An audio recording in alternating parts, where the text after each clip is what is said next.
देखिएगा, आज की जो हमारी क्लास रहेगी BHDS 183 अनुवाद सिद्धांत और प्रविधि, ठीक है। इसकी हम लोग क्लास करेंगे। सबसे पहले अगर मैं बता दूं तो आपका एक जो एग्जाम होगा वो 50 नंबर का एग्जाम होगा, ठीक है, याद रखिएगा। और ये मात्र आपका 2 घंटे का एग्जाम रहेगा।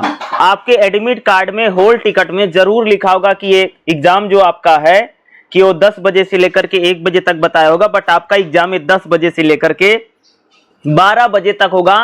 50 नंबर का पेपर है, 2 घंटे का एग्जाम होता है। देखो एडमिट कार्ड में जो टाइमिंग लिखा रहता है उसमें अगर आप एडमिट कार्ड को सही से पढ़ेंगे तो आपको पता चलेगा कि यानी पेपर का एग्जाम टाइमिंग जो होता है वो क्वेश्चन पेपर पर लिखा होता है, ये बताया गया है। तो खास तौर से एडमिट कार्ड पर जो टाइमिंग रहती है ना वो ज्यादातर पेपर 3 घंटे के होते हैं, ठीक है। तो इग्नू वाले सब पेपरों को 3 घंटे में ही डाल देते हैं, ठीक है। और खास तौर से स्टार मार्किंग करके बता देते हैं कि आपका जो पेपर होगा कितने घंटे का होगा, ये क्वेश्चन पेपर पर लिखा, यानी जो आपको एग्जाम में जो क्वेश्चन पेपर मिलेगा उसमें लिखा होता है। तो मैं आपको पहले बता दे रहा हूं कि एग्जाम 50 नंबर का होगा, 2 घंटे का होगा। और इस पेपर में 10-10 नंबर के क्वेश्चन आते हैं। 10-10 नंबर के 8 क्वेश्चन आते हैं, जिसमें से आपको 5 क्वेश्चन करने होते हैं। और 10 नंबर के लिए आप लोगों को कम से कम 2 पेज और ज्यादा से ज्यादा 3 पेज लिखना होगा, क्योंकि 2 घंटे का भाई समय भी कम होता है और समय बड़ा जल्दी निकल जाता है। 2 घंटे जो होते हैं कई बार पता भी नहीं चलता है, इसलिए थोड़ा सजग रहिएगा, थोड़ा ध्यान जरूर रखिएगा कि 2 घंटे से पहले आप लोग 5 क्वेश्चन जरूर लिखने और 5 क्वेश्चन करके आना है, हर हालत में करके आना है, चाहे कैसे भी, ठीक है। चलिए हम लोग इस क्लास को शुरू करते हैं। अगर मैं बात करूं, ये जो सब्जेक्ट है इसमें टोटल 12 चैप्टर हैं। कितने चैप्टर हैं अगर आप देखेंगे, खंड 1 में 6 चैप्टर हैं और खंड 2 में 6 चैप्टर हैं, यानी कुल मिलाकर के भाई 12 नहीं 10 चैप्टर हैं, सॉरी, ठीक है। कितने चैप्टर हैं? 10 चैप्टर हैं। अगर हम बात करेंगे तो चैप्टरों की संख्या रहेगी 10, ठीक है। तो चलिए हम लोग इसको देख लेते हैं और एक एक चैप्टर में आपको बताऊंगा। और इसको समझने, एक अनुवाद है भाई, ट्रांसलेशन क्या होता है? अनुवाद को अंग्रेजी में कहते हैं ट्रांसलेशन। जैसे एक भाषा में कही गई बात को जब हम दूसरी भाषा में लिखते हैं या अनुवाद, उसी को क्या बोला जाता है? उसी को तो अनुवाद बोला जाता है। अरे पूरी जो किताब है वो ट्रांसलेशन पर ही है, पूरी किताब में अनुवाद ही की बात कर रखी है। अगर आप लोग अनुवाद को अच्छी तरीके से समझ लेंगे ना तो आराम से इस पूरे क्वेश्चन को कर पाओगे और एग्जाम भी आपका जो रहेगा बहुत अच्छे से जाएगा। तो बहुत ज्यादा आपको चिंता नहीं करना है, टेंशन नहीं लेना है, जो मैं समझाऊंगा उसी को आप लोग समझते जाइएगा। तो देखिएगा हमारा पहला चैप्टर क्या रहेगा। चैप्टर नंबर 1 क्या है? अनुवाद का स्वरूप और आयाम, ठीक है। तो चलिए पहले चैप्टर से हम लोग स्टार्ट करते हैं। टोटल 10 चैप्टर रहेगा और भाई अच्छे से लिख कर आइए, जो मैं बता रहा हूँ उसको सिर्फ आप लोग समझने की कोशिश कीजिए, ठीक है, ओके। देखिएगा अगर इसमें हम इंपॉर्टेंट की बात करें, देखो पहले चैप्टर से भाई 100% क्वेश्चन आता है। जैसे अगर आप देखेंगे अनुवाद का अर्थ और अनुवाद की क्या परिभाषा है, अनुवाद क्या होता है, एक खास तौर से आपसे पूछा जा सकता है। दूसरा आपसे एग्जाम में पूछ लेगा कि अनुवाद का महत्व बताओ, अनुवाद का क्या महत्व है या अनुवाद का स्वरूप क्या है। इसमें से एक क्वेश्चन आपको एग्जाम में 100% आता है। ये समझ लो कि भाई 10 चैप्टर हैं, हर चैप्टर में से एक आधा क्वेश्चन तो आता ही आता है, ठीक है। तो इसमें इंपॉर्टेंट क्या है कि अनुवाद क्या होता है, इसका अर्थ, परिभाषा, अनुवाद का स्वरूप और अनुवाद का महत्व, ये हमारे लिए इंपॉर्टेंट हो सकता है। तो चलिए देखते हैं। सबसे पहले अनुवाद का मतलब आप लोग समझते हो? अनुवाद शब्द जो उसका अर्थ है कि एक भाषा के पाठ को दूसरी भाषा में कहना। जिसे मान लो भाई कोई चीज अगर हिंदी भाषा में लिखी है, अगर मैं उसी चीज को, जैसे मैंने हिंदी में कोई बात लिख रखी है, उसी चीज को अगर मैंने दूसरी भाषा यानी अंग्रेजी भाषा में लिख दिया, यही अनुवाद है। आसान भाषा में मतलब क्या होता है कि एक भाषा में कही गई बात को या एक भाषा में लिखे गए पाठ को जब हम दूसरी भाषा में लिखते हैं उसी को अनुवाद बोला जाता है, इसी को अनुवाद समझते हैं। अनुवाद शब्द का अर्थ है कि अलग अलग भाषाविदों ने अनुवाद पर लेकर के अलग अलग विचार। अनुवाद का मतलब होता है बोलना या कहना, अनु का मतलब होता है दोबारा कहना, पुनः कहना। जैसे मैंने बोला कि मेरा नाम रजनीकांत है, ठीक है, मैंने बोला, तो अगर कोई आदमी इसको दूसरी भाषा में बोल दे माई नेम इज, इसका मतलब आपने अंग्रेजी में बोल दिया।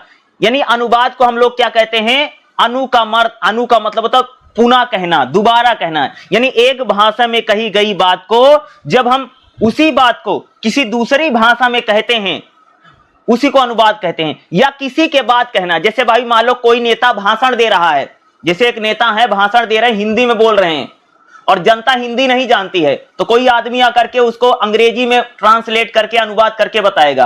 तो क्या है भाई, एक व्यक्ति ने कोई बात बोली है, उसी बात को आप किसी दूसरी भाषा में कह रहे हैं, यही तो अनुवाद होता है भाई। यानी किसी के कहने के बाद अगर आप कोई बात करें और जो उसने बात कही है, यही क्या होता है, अनुवाद होता है। अनुवाद का मतलब होता है कि एक भाषा में कही गई बातों को जब हम दूसरी भाषा में लिखते हैं, उसी को क्या कहते हैं, अनुवाद कहते हैं।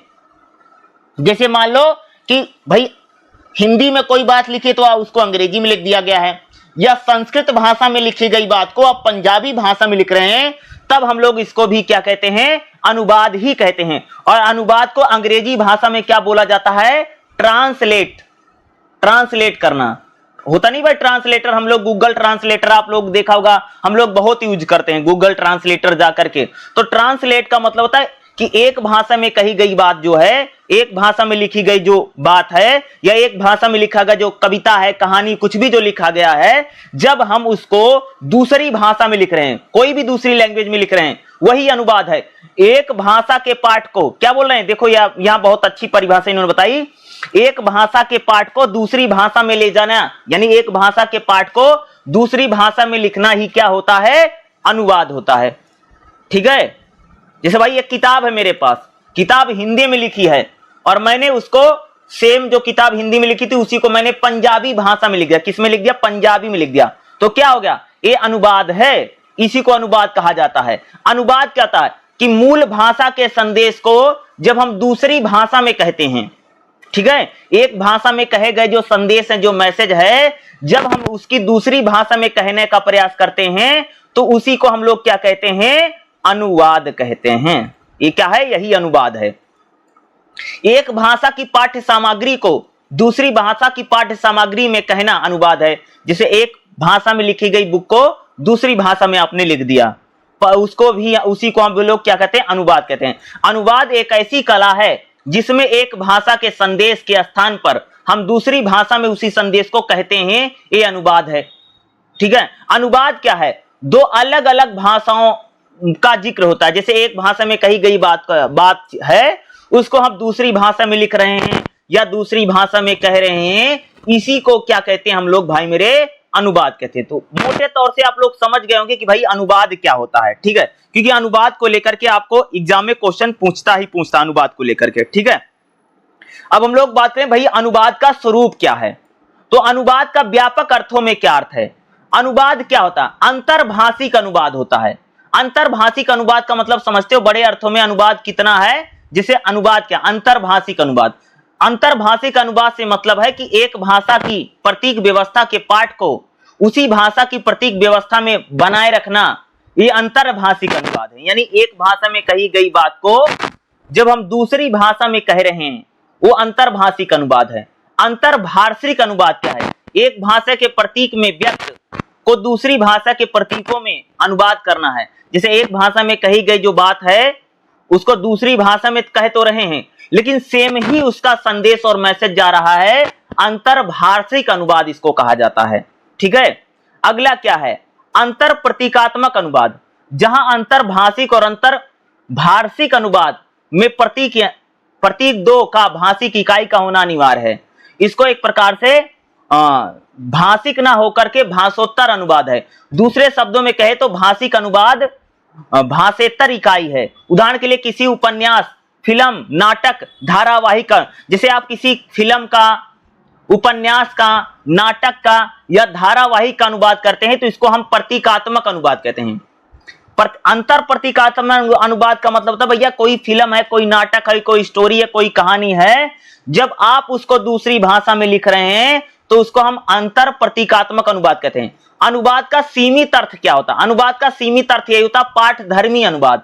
पाठधर्मी अनुवाद का मतलब होता है कि ऐसा अनुवाद जिसमें पाठ या स्रोत सर्वोपरि हैं। ईमानदारी से कहें तो अनुवाद करने वाला अनुवाद करने की पूरी छूट नहीं है, वो एक भाषा में कही गई बात को दूसरी भाषा में कह दे रहा है, यही पाठधर्मी अनुवाद है। ठीक है, और एक होता है प्रभावधर्मी अनुवाद। प्रभावधर्मी अनुवाद का मतलब एक भाषा में कही गई बात जो है उसको आप दूसरी भाषा में कह तो रहें, लिख तो रहें, लेकिन आपको इतनी खुली छूट है कि आप उसको अलग तरीके से भी कह सकते हैं। इसको बोलते हैं कि प्रभावधर्मी अनुवाद। अब भैया अनुवाद का क्या महत्व है? देखो, मानव सभ्यता जब से शुरू हुई है तब से अनुवाद का बहुत बड़ा महत्व है। देखो भाई, आज हम लोग न्यूटन के बारे में जानते हैं, बड़े बड़े वैज्ञानिकों के बारे में जानते हैं, हम लोग अमेरिका के बारे में जानते हैं। क्यों जान पाए? भाई अनुवाद हुआ है तभी हम लोग जान पाए। अगर अनुवाद नहीं किया गया होता, अगर अनुवाद नहीं हुआ होता तो शायद हम लोग नहीं जान पाते। आज जो हम किसी देश की टेक्नोलॉजी के बारे में, किसी देश की सभ्यता के बारे में, किसी देश की खान पान के बारे में हम जो जान पा रहे हैं, कैसे जान पा रहे हैं? भाई अनुवाद हो रहा ना, तभी तो हम लोग जान पा रहे हैं। अगर भाई अनुवाद नहीं होता तो हम शायद हमें जिंदगी में पता भी नहीं चलता क्या बात है। भाई आज हम जो साइंस पढ़ते, विज्ञान जो पढ़ पा रहे हैं, क्यों पढ़ पा रहे हैं? अनुवाद हुआ ना तभी तो, नहीं तो जान पाते? बिल्कुल नहीं पता चलता। आप अमेरिका की संस्कृति देखो, अनुवाद का महत्व क्या है? भाई शिक्षा में सबसे बड़ा महत्व अनुवाद का है। एजुकेशन में अगर आप देखेंगे तो किताबें ट्रांसलेट करके पढ़ाई जाती हैं, आप सबको पता होगा।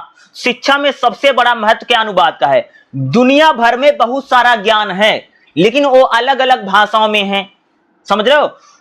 जो ज्ञान अलग अलग भाषाओं में होता है उसको अलग अलग भाषाओं में ट्रांसलेट किया जाता है। तो इसलिए कह सकते हैं शिक्षा में अनुवाद का बहुत बड़ा महत्व है। अगर आप देखेंगे भैया, हिंदी भाषा में जो लिखी गई किताबें हैं, संस्कृत भाषा में लिखी जो किताबें हैं, उसका अंग्रेजी भाषा में अनुवाद होता है तो भैया विदेश का लोग जान पाता है। अगर आप देखेंगे तो दूसरे देशों में, जिसे मान लो कि वहां की भाषाओं में कोई बात लिखी है, वो अंग्रेजी में या हिंदी में अनुवाद की जाती है तो भाई हम उसको जान पाते हैं। तो शिक्षा के क्षेत्र में अगर आप देखेंगे तो अनुवाद का बहुत बड़ा महत्व है। अगर भाई शिक्षा में अनुवाद नहीं होता तो शायद आप न्यूटन के बारे में, गैलीलियो के बारे में, मार्कोनी के बारे में, आप दूसरे देशों के बारे में जो पढ़ते हैं तो जिंदगी में नहीं पढ़ पाते अगर अनुवाद नहीं हुआ होता। समझ रहे? न्यूटन के बारे में कोई नहीं जानता अगर अनुवाद नहीं हो। तो भाई हर चीज का अनुवाद ही है, पूरी दुनिया में अनुवाद ही है जिसके जरिए, और शिक्षा में कह सकते हैं कि अनुवाद का तो सबसे बड़ा महत्व है। दूसरा, पर्यटन में भाई, पर्यटन मतलब घूमना फिरना। देखो जैसे हम लोग कहीं घूमने फिरने जाते हैं तो भाई हम कई बार हम लोग गाइड ले लेते हैं। जैसे मान लो कि चीन का कोई व्यक्ति आया भारत में घूमने के लिए तो एक गाइड ले लेगा जो चीनी भाषा को जानता होगा। उसको ना चीन के आदमी को ना, जो गाइड है वो यहाँ की सारी बातें उसको चीनी भाषा में बता देगा। तो पर्यटन के क्षेत्र में कह सकते हैं कि अनुवाद का बहुत बड़ा महत्व है। जैसे मान लो कि भाई मैं चीन घूमने गया हूं, अब मुझे तो चीनी भाषा आती नहीं है, मैं घूमने गया हूं तो मैं वहां का एक गाइड ले लूंगा जिसको हिंदी भाषा या अंग्रेजी आती होगी। वो मुझे चीन के बारे में सारी जानकारी हिंदी या अंग्रेजी में दे देगा। इसी को हम लोग क्या बोलते हैं भाई? गाइड बोलते हैं। ठीक है, तो पर्यटन के क्षेत्र में भी अगर आप देखेंगे कि अनुवाद का बहुत बड़ा महत्व है। अगर आप देखेंगे आज देखो जो विज्ञापन होते हैं, जो फिल्में होती, देखो उसमें कितना ट्रांसलेट हो रहा है, अनुवाद कितना किया जा रहा है। देखो फिल्मों में अनुवाद होता है। देखो भाई तमिल में फिल्में बनती हैं, हिंदी में उसकी डबिंग होती है, अनुवाद होती है। तो आप लोग जैसे अगर आप देखोगे, जैसे बहुत सारी फिल्में बनी है, अगर आप देखोगे बाहुबली बनी है, पुष्पा फिल्म जो बनी है, ये तो वहां की लोकल लैंग्वेज बनी साउथ में, लेकिन उसका अनुवाद किया गया है अंग्रेजी में, हिंदी में, तब आप लोग उसको समझ पा रहे हो ना। तो ये अनुवाद बहुत जरूरी चीज है। अरे हर चीज आप जो जान पाते हो, तो पर्यटन के क्षेत्र में भी अगर आप देखें अनुवाद को। अगला प्रशासन में, प्रशासन भैया सरकार की तरफ से जो जानकारी आती है, सरकार के जो नियम कानून होते हैं, हम कैसे समझ पाते हैं? भाई अनुवाद होता ना। अगर आप देखो जब कोरोना चल रहा है तो कोरोना में सरकार की जो भी गाइडलाइंस थी, जो भी सूचना होती थी भैया हर भाषा में छपती है, तो अनुवाद के जरिए ही तो छपती है। तो अगर आप प्रशासन की बात करोगे, जैसे पुलिस है, प्रशासन है, या स्वास्थ्य विभाग है, या कोई भी डिपार्टमेंट है, सरकारी डिपार्टमेंट है, अगर कोई जानकारी जनता को देता तो कई सारी भाषाओं में देता। तो वहां भी क्या होता? प्रशासन में भी अगर आप देखेंगे तो अनुवाद ही होता है। वहां पर भी अनुवाद का बहुत बड़ा महत्व भैया, क्योंकि हमारी जनता तो हिंदी जानती है और हमारी जनता में कुछ लोग अंग्रेजी जानते हैं। तो क्या होता कि हम प्रशासन में भी अगर आप देखेंगे तो अनुवाद का जो है वो बहुत बड़ा महत्व, खासतौर से प्रशासनिक चीजों में अगर आप देखेंगे तो अनुवाद क्या है, बहुत महत्वपूर्ण बन करके उभरा है। तो प्रशासन के क्षेत्र में भी हम लोग अनुवाद को देखते हैं कि वहां पर भी अनुवाद होता रहता है। अगला भैया जनसंचार के माध्यम में, अखबार, रेडियो, टीवी, इंटरनेट पर भी अगर आप देखेंगे तो अनुवाद खूब होता है। आज जो विज्ञापन है, जो कार्टून है, जो फिल्में हैं, फिल्मों में देखो भैया डबिंग होती है अलग अलग फिल्मों में। जो विज्ञापन यानी जो ऐड आती है, विज्ञापन में भी बहुत सारा अनुवाद होता है। तो आज जो समाचार पत्र हैं, पत्रिकाएं हैं, उसमें भी तो अनुवाद होता है। देखो अगर आप देखोगे ना कि जैसे एक खबर है दिल्ली में बाढ़ आ गया है, तो अंग्रेजी के अखबार में भी वही बातें लिखी हैं, पंजाबी अखबार में वही बातें लिखी हैं, गुजराती अखबार में वही बातें लिखी हैं और हिंदी अखबार में वही बातें लिखी हैं। कहने का मतलब क्या है कि एक ही खबर अलग अलग भाषाओं में खास तौर से मीडिया में चलती है। आप लोगों ने देखा होगा कि अंग्रेजी में भी वही खबर है, हिंदी में भी वही खबर है और किसी लोकल लैंग्वेज में भी वही खबर है। तो आज जो जनसंचार के माध्यम है, यानी अखबार है, रेडियो है, टीवी है, इंटरनेट है, यहां पर भी अगर आप देखेंगे तो अनुवाद खूब होता है। जैसे पत्र पत्रिकाएं होती, मैगजीन अगर आप देखोगे तो कोई भी जो मैगजीन छपती है वो हिंदी में भी छपती है, अंग्रेजी में भी छपती है। तो कैसे छपती है? तो उसका ट्रांसलेट किया जाता है, यानी भाई मेरे उसका अनुवाद करते हैं, तब जाकर के अलग अलग भाषाओं में वो जो मैगजीन है या जो पत्रिका है उसकी छपाई की जाती है, वो छपती है ना। क्यों, कब, कैसे छपी? क्योंकि उसका हम लोगों ने क्या किया है? अनुवाद किया है। अनुवाद करने के बाद ही कह सकते हैं कि भाई वो दूसरी भाषा में या अलग भाषा में आई है।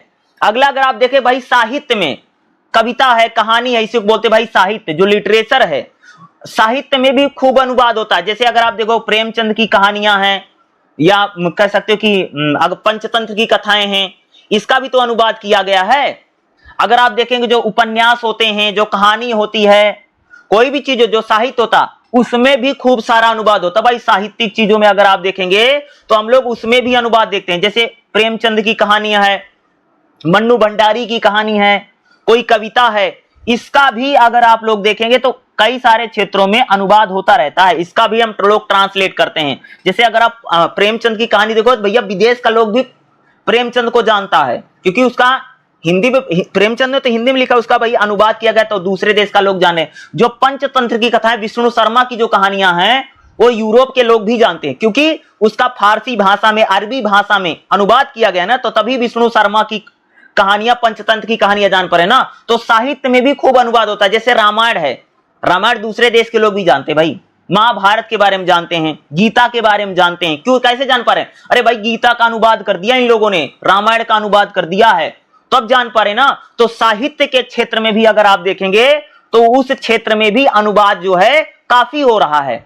ठीक है, कहानियों में, कविताओं में, नाटक में, उपन्यास में खूब अगला सूचना प्रसारण यानी आईटीसी यानी यानी अगर आप देखेंगे जो टेक्नोलॉजी है, टेक्नोलॉजी के क्षेत्र में भी खूब अनुवाद है। जैसे चिकित्सा का क्षेत्र है, ठीक है, पर्यटन का क्षेत्र है, व्यापार का क्षेत्र है, यहां पर भी जो टेक्नोलॉजी है, जो तकनीक यूज की जा रही है, उसमें भी अगर आप देखेंगे खूब अनुवाद हो रहा है। यानी अगर आप देखेंगे तो भैया हर जगह अनुवाद ही है। क्या है? ज्यादातर जगहों पर देखेंगे तो अनुवाद ही किया जाता है। अरे भाई आज हम लोग चीन के बारे में, जापान के बारे में, आज हम विदेश के बारे में अगर हमको रत्ती भर जानकारी है, छोटी सी भी जानकारी है, भैया उसका अनुवाद किया गया होगा भाई मेरे, तभी हम लोग उसको जान पा रहे हैं। अगर कोई से ना अनुवाद नहीं किया होता ना, तो हमें कुछ नहीं पता चलता आज तक।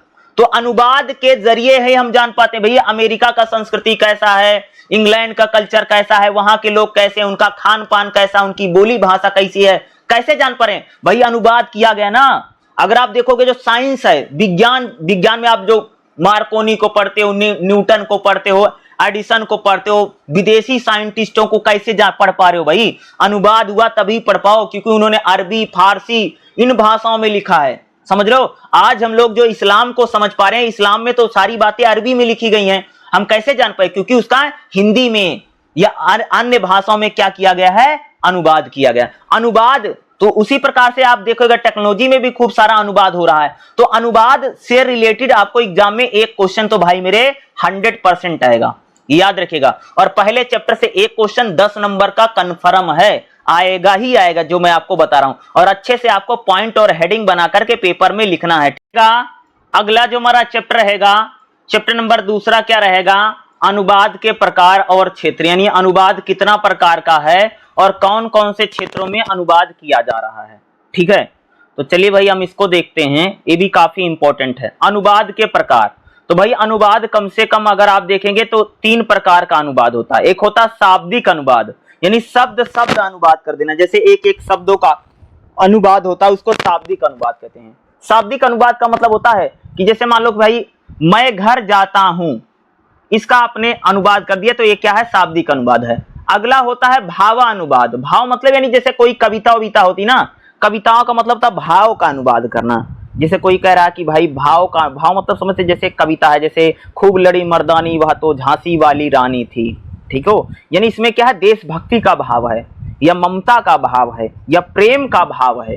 जब हम भावों को अनुवादित करते हैं उसको भावानुवाद बोलता है। जैसे हमारे मन में भाव होता है ना भाई, जैसे किसी के प्रति प्रेम है का भाव है, या देशभक्ति का भाव है, या वीरता का भाव है, या कि माँ की ममता का भाव है, उसको बोलते हैं भावानुवाद। और एक पर्याप्तता के आधार पर, यानी कह सकते जब हम एक प्रकार से किसी कही गई बात को सामान्यता जब अनुवादित कर देते उसको पर्याप्त के आधार पर अनुवाद कहा जाता है, ठीक है।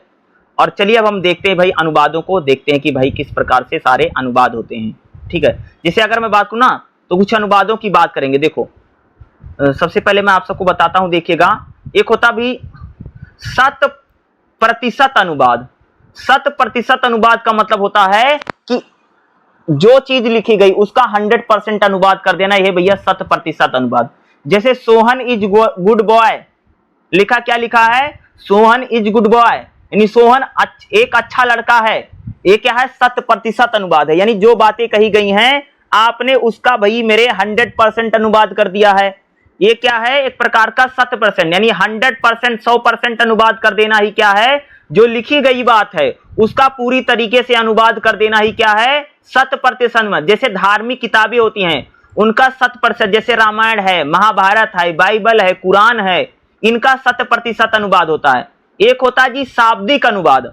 शाब्दिक अनुवाद का मतलब यानी शब्दों का अनुवाद कर देना। जैसे कोई शब्द है, कोई वाक्य है, कोई सेंटेंस है, कोई लाइन है, उसका अनुवाद करना ही क्या होता है, शाब्दिक अनुवाद होता है। एक होता भावानुवाद। भावानुवाद का मतलब यानी जैसे कोई कविता है, कहानी है, भाव का जब अनुवाद करते हैं, जैसे मैंने अभी आपको बताया था ना, तो उसे हम क्या बोलते हैं भैया, भावानुवाद। जैसे प्रेम का भाव है, वीरता का भाव है, ममता का भाव है, माँ की ममता जो होती है, या इस प्रकार के जो भाव होते हैं हमारे अंतर्मन के भाव जो कही गए हैं उनको सब, यानी वो एक प्रकार से भावों का अनुवाद कहा जाता है, उसको भावानुवाद होता है। एक है छाया अनुवाद। छाया अनुवाद का मतलब मूल रचना की छाया के आधार पर नई रचना का सृजन करना। जैसे भाई कोई किताब अंग्रेजी में लिख रखी है, मैंने उसी के ऊपर कोई हिंदी में किताब लिख दी है, यही है छाया अनुवाद। जैसे भाई अंग्रेजी में एक किताब लिखी है, उसी किताब को पढ़ करके मैंने एक दूसरी किताब हिंदी में लिख दी है। इस प्रकार का जब अनुवाद करते हैं तो इसी को हम लोग क्या कहते हैं भैया, छाया अनुवाद कहा जाता है। समझ गए, छाया अनुवाद है। अगला रूपांतरण। रूपांतरण का मतलब समझते हो, रूपांतरण अनुवाद का मतलब है यानी जो जैसे फिल्म उलम में होता है ना, फिल्मों में जैसे कहानी है, उपन्यास है, नाटक है, तो उसमें जो अनुवाद किया जाता है उसी को रूपांतरण बोलते हैं। जैसे फिल्म है, मूवी है, उसमें अगर किसी प्रकार की कही गई जो बात है, एक भाषा में कही गई बात है, उसको दूसरी भाषा में जब कहते हैं तो उसी को रूपांतरण कहते हैं। पुनर्सर्जना, जैसे मानो एक बात कही गई बात है, उसको आप दोबारा कर रहे हैं तो इसको पुनर्सर्जना अनुवाद बोला जाता है। एक है टीका अनुवाद। टीका अनुवाद मतलब समझते हो, कोई जो ग्रंथ है, कोई जो ग्रंथ लिखा गया उस ग्रंथ को आपने पढ़ा और उसके आधार पर आपने कोई, जैसे मान लो आपने बहुत बड़ा ग्रंथ रामायण पढ़ लिया और रामायण को पढ़ने के बाद भैया आपने एक और छोटा सा ग्रंथ लिख दिया, उसको टीका अनुवाद कहा जाता है। जैसे भाई मान लीजिए कि आपने महाभारत पढ़ा, क्या पढ़ा, महाभारत पढ़ा, जो कि संस्कृत में लिखा था, और महाभारत पढ़ने के बाद आपने हिंदी भाषा में एक छोटा सा आपने उसका लिख दिया है, उसी को क्या हम लोग बोलते हैं भैया, टीका अनुवाद। सारा अनुवाद का मतलब यानी जैसे आपने कोई कहानी पढ़ी, कोई स्टोरी पढ़ी, तो आपने उसका सार लिख दिया, उसका निचोड़ लिख दिया, ट्रांसलेट करके उसको सारा अनुवाद बोलते हैं। निष्कर्ष लिख देना, जैसे आपने कोई किताब पढ़ी है, कोई कहानी पढ़ी है, कोई नाटक पढ़ा है, कोई उपन्यास पढ़ा है, तो उसको पढ़ने के बाद आपने उसको पूरा पढ़ा और उसका मतलब क्या है, वो क्या किस बात पर है, उसका आपने निचोड़ लिख दिया, उसका यानी आपने निष्कर्ष लिख दिया और आपने दूसरी भाषा में लिख दिया, इसी को हम लोग क्या बोलते हैं भैया, सारा अनुवाद।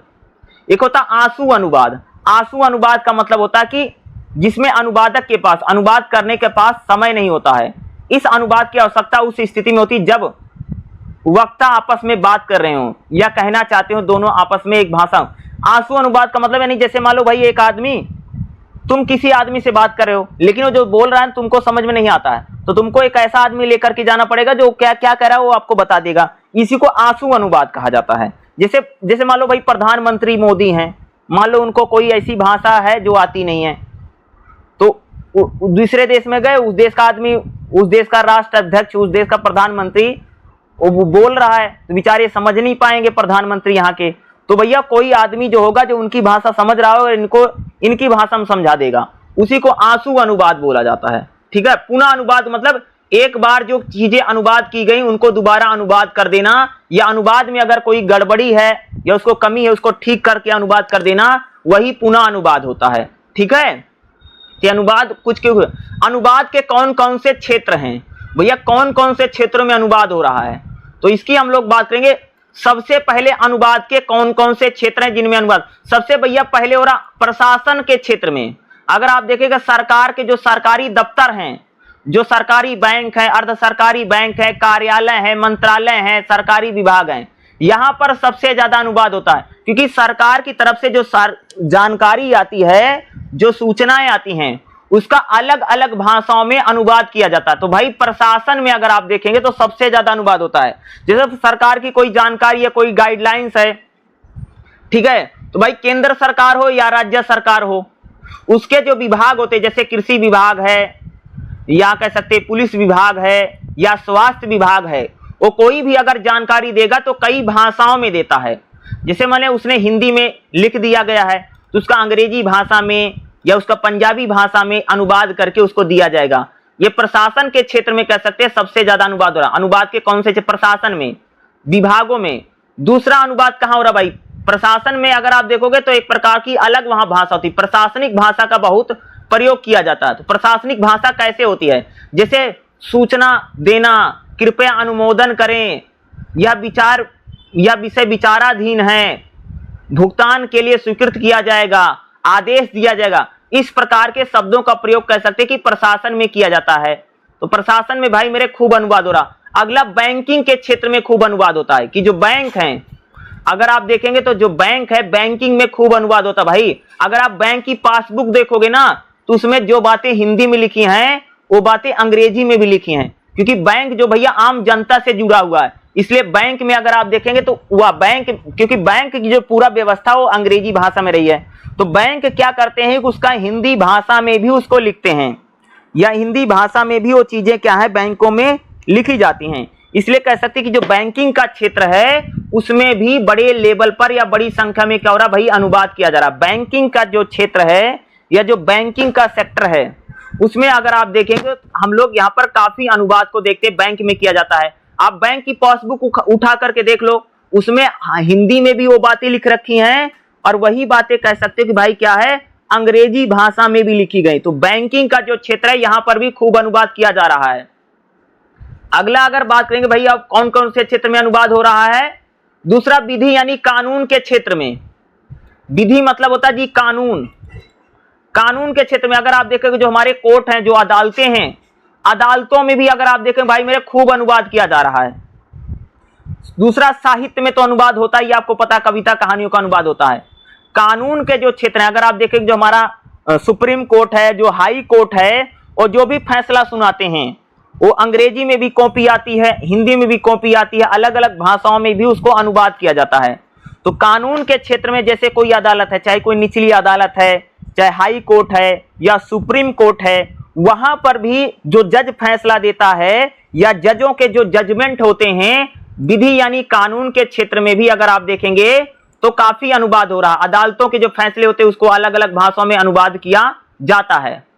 ठीक है, अगर हम बात करें अगला मीडिया में भाई मेरे खूब अनुवाद होता है। जैसे मैंने बताया ना कि जैसे समाचार पत्र हैं, पत्रिकाएं हैं, मैगजीन हैं, टीवी मीडिया अगर आप देखोगे इसमें जो भी खबरें आती हैं वो अलग अलग भाषाओं में ट्रांसलेट की जाती हैं। भाई जैसे अगर आप अखबार को देखोगे, अखबार में एक ही खबर है, लेकिन अब वही खबर हिंदी के अखबार में है, वही खबर अंग्रेजी के अखबार में है, वही खबर पंजाबी के अखबार में है, वही खबर गुजराती अखबार में भी है। यानी एक ही खबरें जो होती हैं वो अलग अलग भाषाओं में छापी जाती हैं। इसका मतलब है कि जो मीडिया का जो क्षेत्र है, मीडिया में भी अगर आप देखेंगे तो हमको बड़ी संख्या में जो अनुवाद है वह देखने को मिलता है। यानी मीडिया का जो सेक्टर है, मीडिया का जो क्षेत्र है, यह भी अनुवाद से भरा पड़ा है। जैसे अगर आप विज्ञापन की बात करो, जो प्रचार आते, जो ऐड आती हैं, एक ही ऐड को अगर आप देखोगे हिंदी में भी ऐड आती वही है, उसी को ट्रांसलेट करके अंग्रेजी में डब कर देता है, वही क्षेत्रीय भाषाओं में जैसे भोजपुरी, पंजाबी, तमिल, तेलुगु में भी वही ऐड चल रही है।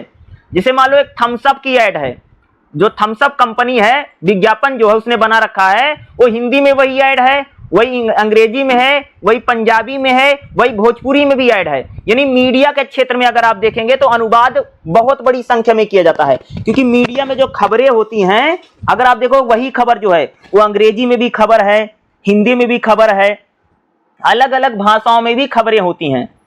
मीडिया की अगर आप भाई मीडियम तो खूब अनुवाद हो रहा है। अगर आप देखेंगे सोशल मीडिया उडिया में, विज्ञापन में तो मैंने आपको बता दिया भाई विज्ञापनों में किस प्रकार के जो प्रचार होते हैं, जो ऐड होता है, इसमें भी अनुवाद खूब होता है। अगला भैया साहित्य में सबसे ज्यादा अनुवाद होता है, साहित्यिक अनुवाद। जैसे कविता है, कहानी है, निबंध है, इसका भी खूब अनुवाद होता है। जिसे अगर आप देखेंगे तो कोई भी कहानी हो, जैसे भाई प्रेमचंद की कहानी है, पंचतंत्र की कहानियां हैं, इनका अनुवाद किया गया ना, तभी तो यूरोप के लोग जान पा रहे हैं। तो साहित्यिक क्षेत्र में भी अगर आप देखेंगे तो काफी अनुवाद हो रहा है। ये अनुवाद के अलग अलग क्षेत्र हैं जहां पर हम देखते हैं कि भाई अनुवाद हो रहा है। जिसे विज्ञान, साइंस का एक सब्जेक्ट है भाई, विज्ञान में अनुवाद होता है। देखो आपको साइंस की किताबें इंग्लिश में मिलती हैं और हिंदी में मिलती हैं, और कहीं कहीं देखोगे गुजरात में तो गुजराती में साइंस होगी, बंगाल में बंगाली में साइंस है, पंजाब में पंजाबी में साइंस है। इसका मतलब क्या है कि यानी अलग अलग जो हमारे विषय थे, जैसे विज्ञान है, इतिहास है, भूगोल है, इसका भी विज्ञापन किया जाता है। शिक्षा के क्षेत्र में तो भैया खूब अनुवाद हो रहा है। उसी प्रकार के सृजनात्मक क्षेत्र में कविता, कहानी, इनका भी खूब अनुवाद होता है। कविताओं का, कहानियों का, निबंधों का, या किसी ने भाई कोई स्टोरी लिख रखी है या उपन्यास लिख रखा है, तो साहित्यिक अनुवाद जो वो भी खूब हो रहा। साहित्य के क्षेत्र में अनुवाद हमको देखने को मिलता है।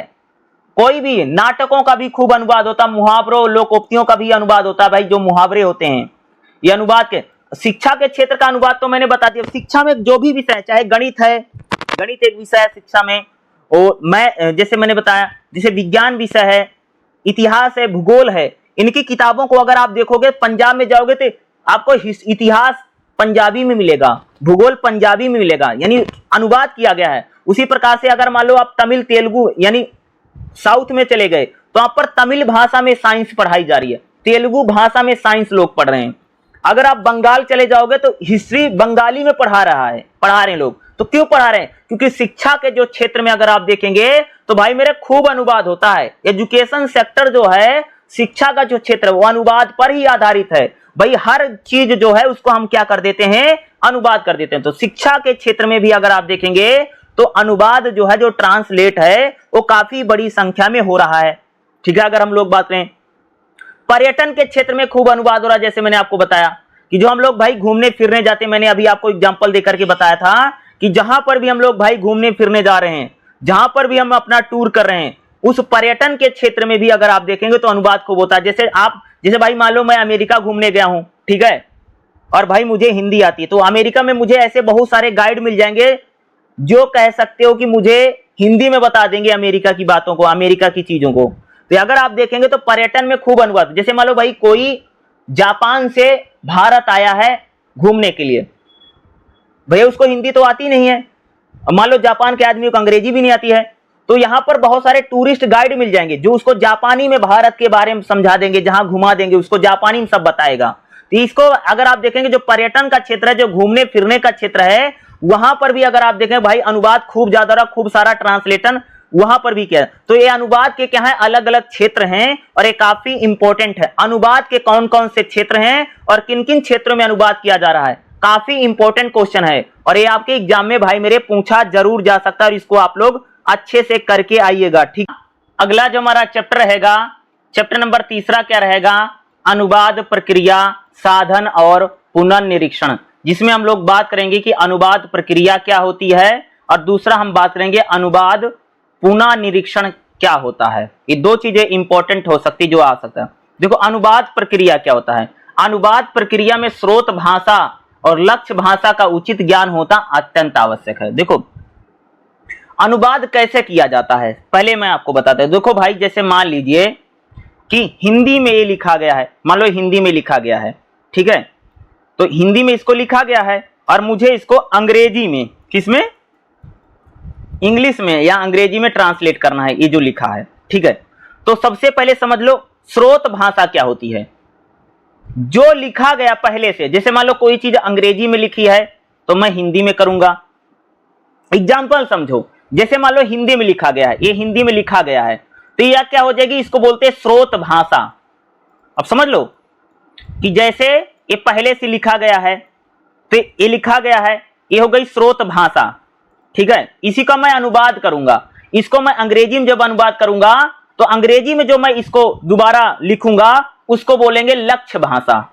तो स्रोत भाषा क्या होती है, लक्ष्य भाषा क्या होती है, आप समझ गए होंगे, समझ गए, ऐसा होता है। जिसे मान लीजिए, दोबारा बता देता हूं, जिसे मान लो ये पूरा जो लिखा गया है कि कोई भी अनुवाद तब पूर्ण होता है जब वह पुनरीक्षण प्रक्रिया से गुजरता है। देखो मान लो इतना जो लिखा गया है हिंदी में लिखा गया, तो हिंदी में इसको लिखा गया, इसको बोलेंगे स्रोत भाषा, और जब मैं इसका अनुवाद करूंगा तो क्या हो जाएगा, ये लक्ष्य भाषा हो जाएगी। तो अनुवाद की प्रक्रिया क्या होती है, अनुवाद प्रक्रिया में क्या होता है कि कोई भी चीज, जैसे एक कहानी लिखी है, अंग्रेजी में कहानी लिखी गई है, तो अंग्रेजी में लिखी हुई जो कहानी है वो हो गई हमारी भैया स्रोत भाषा। स्रोत भाषा को, स्रोत भाषा में लिखी गई चीजों को जब हम दूसरी भाषा में यानी लक्ष्य भाषा में कर रहे हैं तो इसी को यही अनुवाद होता है, यही है अनुवाद की प्रक्रिया। एक अच्छे अनुवादक के लिए दोनों भाषाओं का ज्ञान होना आवश्यक है। जैसे भाई मान लीजिए कि मैं अंग्रेजी में लिखी गई चीजों को हिंदी में ट्रांसलेट करता हूं, तो मुझे अंग्रेजी का भी ज्ञान होना चाहिए और मुझे हिंदी का भी ज्ञान होना चाहिए। जैसे भाई मान लो कि आप पंजाबी में लिखी गई बातों को अंग्रेजी में ट्रांसलेट करते हो, तुम अनुवाद करने वाले आदमी हो और तुमको भैया अनुवाद करना है, मान लो पंजाबी में लिखी गई बातों को अंग्रेजी में करना है, तो तुम्हें पंजाबी भाषा का भी ज्ञान होना चाहिए और तुम्हें अंग्रेजी भाषा का भी ज्ञान होना चाहिए। यह है भाई अनुवाद प्रक्रिया में सबसे ज्यादा इंपॉर्टेंट है कि अगर आप अनुवाद करने जा रहे हैं, अनुवाद कर रहे हैं, तो आपको दोनों भाषाओं का ज्ञान होना जरूरी है, जिसमें अनुवाद हो रहा है, जिसमें किया जा रहा है, ठीक है। अगर साहित्य के अनुवाद किया जा रहा, साहित्य में जो अनुवाद किया जाता है उसके लिए सबसे ज्यादा जरूरी है कि आप किसी भी चीज की भाव को समझें। जैसे मान लो आप किसी संस्कृति का अनुवाद कर रहे हैं, किसी भाषा का अनुवाद कर रहे हैं, तो इसके लिए जरूरी है कि वहां के कल्चर का, वहां के इतिहास का या वहां की चीजों को समझना हमारे लिए क्या है, बहुत ज्यादा जरूरी है। जैसे भारतीय संस्कृति का मैं अनुवाद कर रहा हूं, तो भाई मुझे भारतीय संस्कृति, सभ्यता, कल्चर के बारे में पता होना चाहिए। जैसे मैं चीनी भाषा में कोई चीज है उसका अनुवाद कर रहा हूं, चीनी भाषा में कोई कहानी है, कविता, उसका अनुवाद कर रहा हूं, तो मुझे चीन की सभ्यता, संस्कृति पता होगी, तब मैं उसका अच्छे से अनुवाद कर पाऊंगा। यह है अनुवाद प्रक्रिया में ध्यान रखने वाली चीजें, बातें, कि आप जब एक भाषा में कही गई चीज को दूसरी भाषा में जो अनुवाद करें तो दोनों भाषाओं का ज्ञान होना जरूरी है और दोनों भाषाओं की आपको वहां की सभ्यता, संस्कृति और इतिहास के बारे में भी आपको पता होनी चाहिए। दोनों भाषाओं के सभी शब्दों के बारे में आपको जानकारी, दोनों भाषाओं की अच्छी जानकारी होनी, दोनों भाषाओं की जो व्याकरण है, व्याकरण की भी आपको जानकारी अच्छे से होनी चाहिए, तभी आप अनुवाद अच्छे तरीके से कर पाएंगे। इसी प्रकार से अनुवाद किया जाता है और भैया यही क्या है, अनुवाद प्रक्रिया होती है, ठीक है। अनुवाद प्रक्रिया में कौन कौन से, जैसे अनुवाद कैसे करते हैं भैया, जैसे मान लो आपको अनुवाद करना है तो सबसे पहले जिस चीज का अनुवाद करना उसको पढ़ो, उसका बोलते हैं पाठ अध्ययन। जैसे मान लीजिए कि मैं अनुवाद करने जा रहा हूं, तो जो अनुवाद करना पहले उसको मैं पढ़ूंगा, फिर उसको समझूंगा कि ये क्या कहा जा रहा है, फिर उसको भाषा में, दूसरी भाषा में अनुवाद करूंगा, फिर उसको मैं चेक करूंगा कि भाई ठीक तरीके से अनुवाद हो रहा है, विश्लेषण। तो इस प्रकार से अनुवाद किया जाता है। ये अनुवाद की क्या है, पूरी प्रक्रिया है। अनुवाद प्रक्रिया कैसे होती है, सबसे पहले जिस चीज का अनुवाद करना उसको पढ़ना, इसको बोलते हैं पाठ अध्ययन। पाठ अध्ययन का मतलब जिस चीज का आप लोग अनुवाद करने जा रहे हैं उसको अच्छे से रीड कीजिए, उसको अच्छे से पढ़िए, ठीक है। उसके बाद आपने जो पढ़ा है, जो इसका अनुवाद करना, उसको अच्छे से विश्लेषण करो, यानी उसको अच्छे से समझो, क्या कहा जा रहा है, क्या बातें कही जा रही है, उसको समझिए।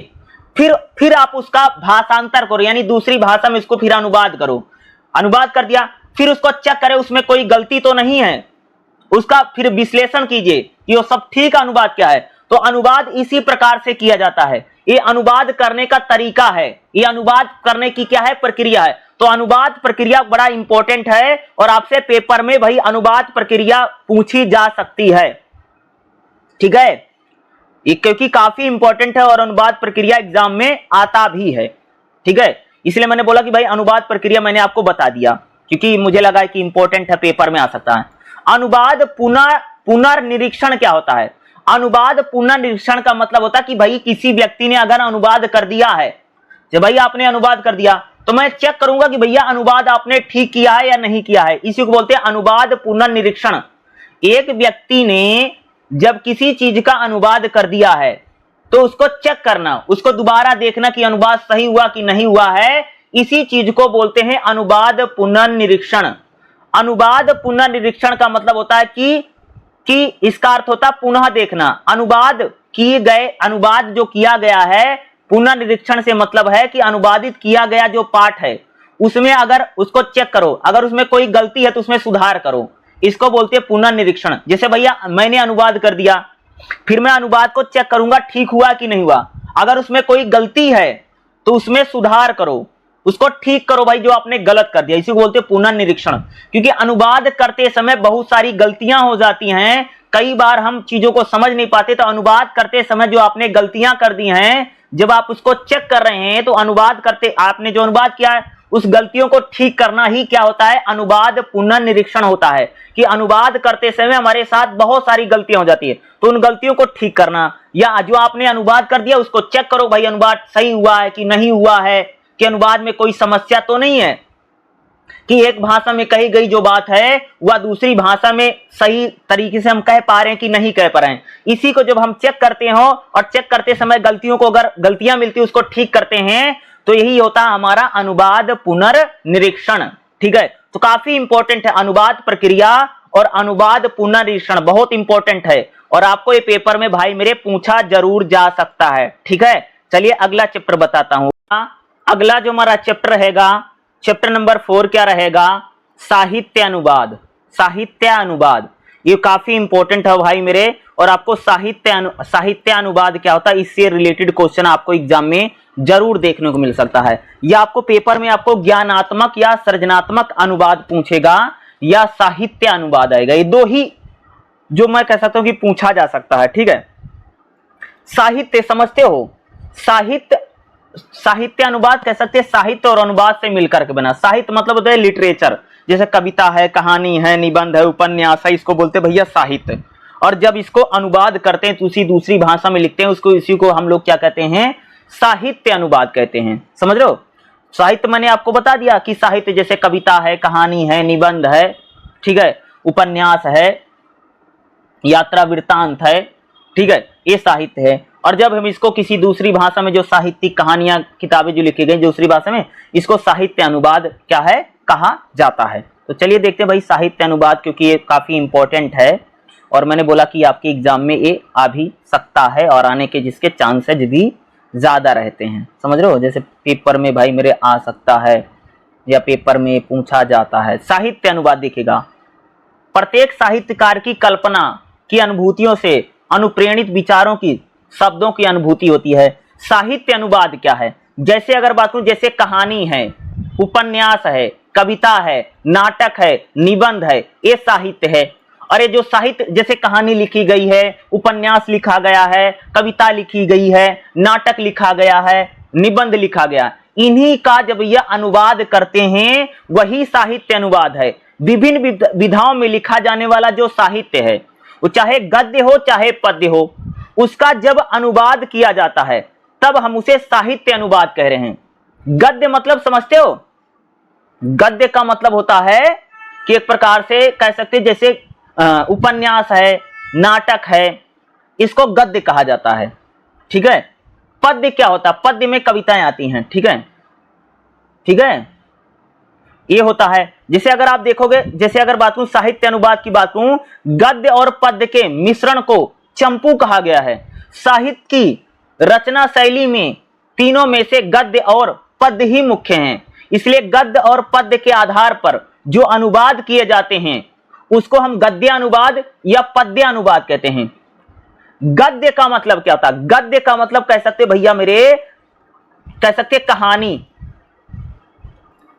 कहानी है, कहानी गद्य में आती है, उपन्यास है, निबंध है, इनका जब अनुवाद किया जाता है इसको हम क्या बोलते हैं भैया? गद्य अनुवाद। पद्य क्या होता है? कविताएं जो होती हैं पद्य में आती हैं, कविता पद्य में आती हैं, और कविता का जो अनुवाद करते हैं, किसी कविता जो है उसका अगर अनुवाद कर दिया गया है वो तो पद्य अनुवाद हो जाएगा, समझ गए? और कहानी का, उपन्यास का, निबंध का, इसका अनुवाद कर दिया तो गद्य अनुवाद है, एक गद्य अनुवाद इसको कहा जाता है, ठीक है। और साहित्य अनुवाद का मतलब यानी गद्य और पद्य का जो अनुवाद किया जाता है। देखो, साहित्य अनुवाद का मतलब आप कह सकते हैं कि जो गद्य का अनुवाद है और जो पद्य का है, यानी कविता और कहानियां वहानियों का जो अनुवाद किया जाता है, जो नाटकों का अनुवाद किया जाता है, इसी को हम लोग क्या कहते हैं भाई? साहित्य अनुवाद कहा जाता है, ठीक है।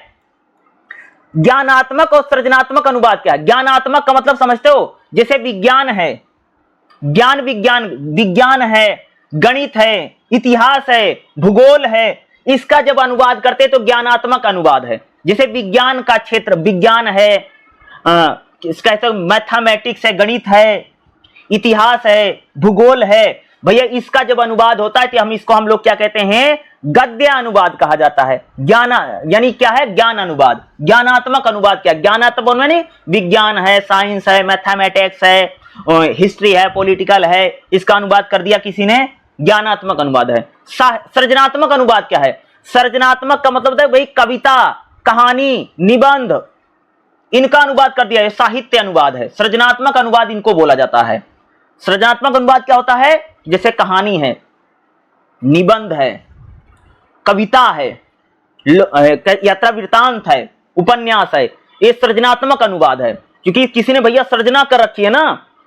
ज्ञानात्मक का मतलब विज्ञान है, भूगोल है, गणित है, इसका अनुवाद कर दिया तो ये क्या हमारा हो जाता है? ज्ञानात्मक अनुवाद की श्रेणी में आता है। यानी एक ज्ञान विज्ञान के जो विषय ना उसमें आपने अनुवाद कर दिया ना, तो सृजनात्मक और ज्ञान विज्ञान के अनुवाद को दो भागों में बांटा गया है। जैसे अगर आप बात करें भैया, अगर आप देखोगे तो खास तौर से अगर आप देखेंगे जो सृजनात्मक अनुवाद होता ना उसमें भावों का, विचारों का अनुवाद किया जाता है। यानी सृजनात्मक अनुवाद में किसी के भाव हैं, किसी के विचार हैं, किसी की संवेदना है, उसका अनुवाद क्या होता है भैया? वो सृजनात्मक अनुवाद है। और कह सकते हैं जो एक प्रकार से ज्ञानात्मक अनुवाद है। ज्ञानात्मक अनुवाद जैसे अंग्रेजी है, जैसे ग्रामर और रामर है, या गणित है, पॉलिटिकल साइंस है, मैथमेटिक्स है, इसका जो अनुवाद होता है वो ज्ञानात्मक अनुवाद है, ज्ञानात्मक अनुवाद की श्रेणी में आ जाता है। तो एक प्रकार से सृजनात्मक अनुवाद और ज्ञानात्मक अनुवाद जो है आपसे एग्जाम में पूछा जा सकता है। और जो मैं आपको इजी तरीके से बता रहा हूं ना, आप लोग इसको अच्छे से लिखोगे ना तो आपका एग्जाम सच में भाई मेरे बहुत अच्छा जाएगा। आप लोग अच्छे से समझोगे तो अगर आप अच्छे से पेपर में भी आप लोग अच्छे से जरूर लिख पाएंगे, मैं 100% कह रहा हूं। देखो एग्जाम में अगर बात करूं तो एग्जाम में भाई मेरे 10 क्वेश्चन आते हैं, ठीक है, मैं आपको थोड़ा करेक्शन करके बता दे रहा हूं। एग्जाम में 10 क्वेश्चन आएगा, 10 में से आपको 5 करना रहेगा, और ये 5-5 यानी कह सकते 10-10 नंबर के क्वेश्चन होते हैं, ठीक है। तो जो मैं पढ़ा रहा हूं इसको अच्छे से आप लोग समझिए और पेपर में भी अच्छे से लिख करके आना है। जो इंपॉर्टेंट है, जो भाई पेपर में आ सकता है, मैं वही आपको पढ़ा रहा हूं। और जितने टॉपिक मैं आपको करा रहा हूं ना, तो आप लोग जब एग्जाम देने जाओगे ना तो आप देखोगे कि जो मैंने आपको पढ़ा रखा है, जो मैंने आपको बता रखा है, एग्जाम में भी आपके लगभग वही सारी चीजें आई होंगी, ठीक है। तो चौथा चैप्टर हो गया। चलिए अब हम लोग अगला चैप्टर देख लेते हैं, जो नेक्स्ट चैप्टर देखते हो, ओके, ठीक है। देखिएगा अगला जो हमारा चैप्टर रहेगा, चैप्टर नंबर 5वां रहेगा, गद्य साहित्य का अनुवाद। सबसे पहले एक बात मैं बता दूं, गद्य साहित्य क्या होता है, ठीक है। गद्य का मतलब होता है जैसे भाई कहानी है, क्या है? कहानी है, उपन्यास है, ठीक है, निबंध है, ठीक है। यानी कहानियां जो होती हैं, जो उपन्यास होते हैं, जो यात्रा वृत्तांत होते हैं, जो जीवनी होती है, उसी को हम लोग क्या बोलते हैं भैया? गद्य बोलते हैं। और गद्य साहित्य इसी को कहा जाता है। और जब किसी कहानी, जैसे हिंदी में कहानी लिखी है, उस कहानी को मैंने अंग्रेजी में अनुवाद कर दिया, या जैसे अंग्रेजी में कोई उपन्यास लिखा है तो उस उपन्यास को हम लोगों ने हिंदी में अनुवाद कर दिया, ठीक है। जैसे मान लो किसी ने जीवनी लिख रखी है अपने जीवन के ऊपर, वो उर्दू भाषा में लिखी है, उस जीवनी को मैंने हिंदी भाषा में कर दिया, इसी को गद्य साहित्य का अनुवाद बोला जाता है। तो गद्य साहित्य से तात्पर्य क्या है और गद्य साहित्य की कौन कौन सी विधाएं हैं? गद्य साहित्य का अनुवाद कैसा होता है, क्योंकि ये इंपॉर्टेंट हो सकता है। जो आपके पेपर में भाई मेरे पूछा जा सकता है। गद्य साहित्य का मतलब क्या, गद्य का साहित्य क्या, देखो जैसे कभी आपने उपन्यास, कहानी, नाटक, निबंध, रेखा चित्र, जीवनी, आत्मकथा पढ़ा होगा, तो इसी को ही हम गद्य कहते हैं, इसी को गद्य साहित्य बोलते हैं। जैसे उपन्यास है, कहानी है, नाटक है, निबंध है, रेखा चित्र है, जीवनी है, आत्मकथा है, इसी को गद्य साहित्य कहा जाता है। ठीक है, जैसे भाई कोई उपन्यास है, किसी उपन्यास लिख रखा है, उपन्यास का आपने अनुवाद कर दिया, कहानी का आपने अनुवाद कर दिया, किसी भी कहानी का आपने, नाटक का कह सकते एक प्रकार से आपने अनुवाद कर दिया, निबंध है, रेखा चित्र है, जीवनी है, इन सब का जब हम अनुवाद करते हैं तब हम उसको क्या कहते हैं, गद्य साहित्य का अनुवाद कहते हैं। जैसे जैसे भाई आप सबने सूरदास, तुलसीदास, कबीर, जायसी, मीरा सबके बारे में पढ़ा होगा। आपकी बात अगर हम बात करें तो निराला, महादेवी वर्मा या जयशंकर प्रसाद को तो अवश्य ही पढ़ा होगा। ये सभी लोग हिंदी साहित्य के कवि माने जाते हैं। ठीक है, तो इनके द्वारा जो कुछ लिखा गया है उसी का जब हम अनुवाद करते हैं वही गद्य साहित्य है। क्या है, वही गद्य साहित्य का अनुवाद उसको हम बोला जाता है। तो गद्य साहित्य में दो प्रकार होता है, एक सृजनात्मक गद्य साहित्य होता है, ज्ञानात्मक। सृजनात्मक गद्य साहित्य का मतलब होता है कि जिसमें एक प्रकार से भैया कविता है, कहानी है, जो नई कविता, जो नई कहानियां, इस प्रकार की जो चीजें लिखी जाती हैं उसको सृजनात्मक गद्य साहित्य बोला जाता है। ज्ञानात्मक गद्य साहित्य का मतलब हो सकता है कि जो भैया जिसमें मैथ इस सब के बारे में उसको बोला। गद्य साहित्य की अब हम बात करेंगे तो गद्य साहित्य का अनुवाद कैसे होता है। जैसे अगर मैं गद्य साहित्य के अनुवाद की बात करूं तो भाई गद्य साहित्य में जो अनुवाद है कौन कौन सा अनुवाद किया जाता है। जैसे अगर बताऊं, जैसे नाटक का अनुवाद किया जाता है गद्य साहित्य में। जैसे भाई कोई नाटक है, जैसे भाई उत्तर प्रदेश में नौटंकी है, गुजरात में भंवरी है, तमिलनाडु में त्रिबुट्टू है, ये नाटक हैं। ठीक है, तो इन नाटकों का हम लोग अनुवाद करते हैं। जैसे कोई अंग्रेजी में नाटक है, कोई बंगाली में नाटक है, कोई संस्कृत में नाटक है, तो ये जो नाटक लिखे गए हैं वो गद्य साहित्य में आते हैं। इन नाटकों का हम लोग क्या करते हैं, अनुवाद करते हैं। जैसे भाई किसी ने कोई अपनी जीवनी लिख रखी है, आत्मकथा लिख रखी है, यात्रा वृत्तांत लिख रखा है, तो हम लोग इनका भी क्या करते हैं, अनुवाद करते हैं। जैसे भाई किसी ने अपने जीवन पर, जैसे महात्मा गांधी की जीवनी है, सुभाष चंद्र बोस की जीवनी है, लाल बहादुर शास्त्री की जीवनी है, तो इन लोगों ने अपनी जीवनी जैसे मान लो अंग्रेजी भाषा में लिख रखी है तो हम लोग उसका हिंदी में अनुवाद कर देते हैं। उसी प्रकार से आत्मकथा है या इसी प्रकार से जो यात्रा वृत्तांत होता है उसका भी हम लोग क्या करते हैं जी,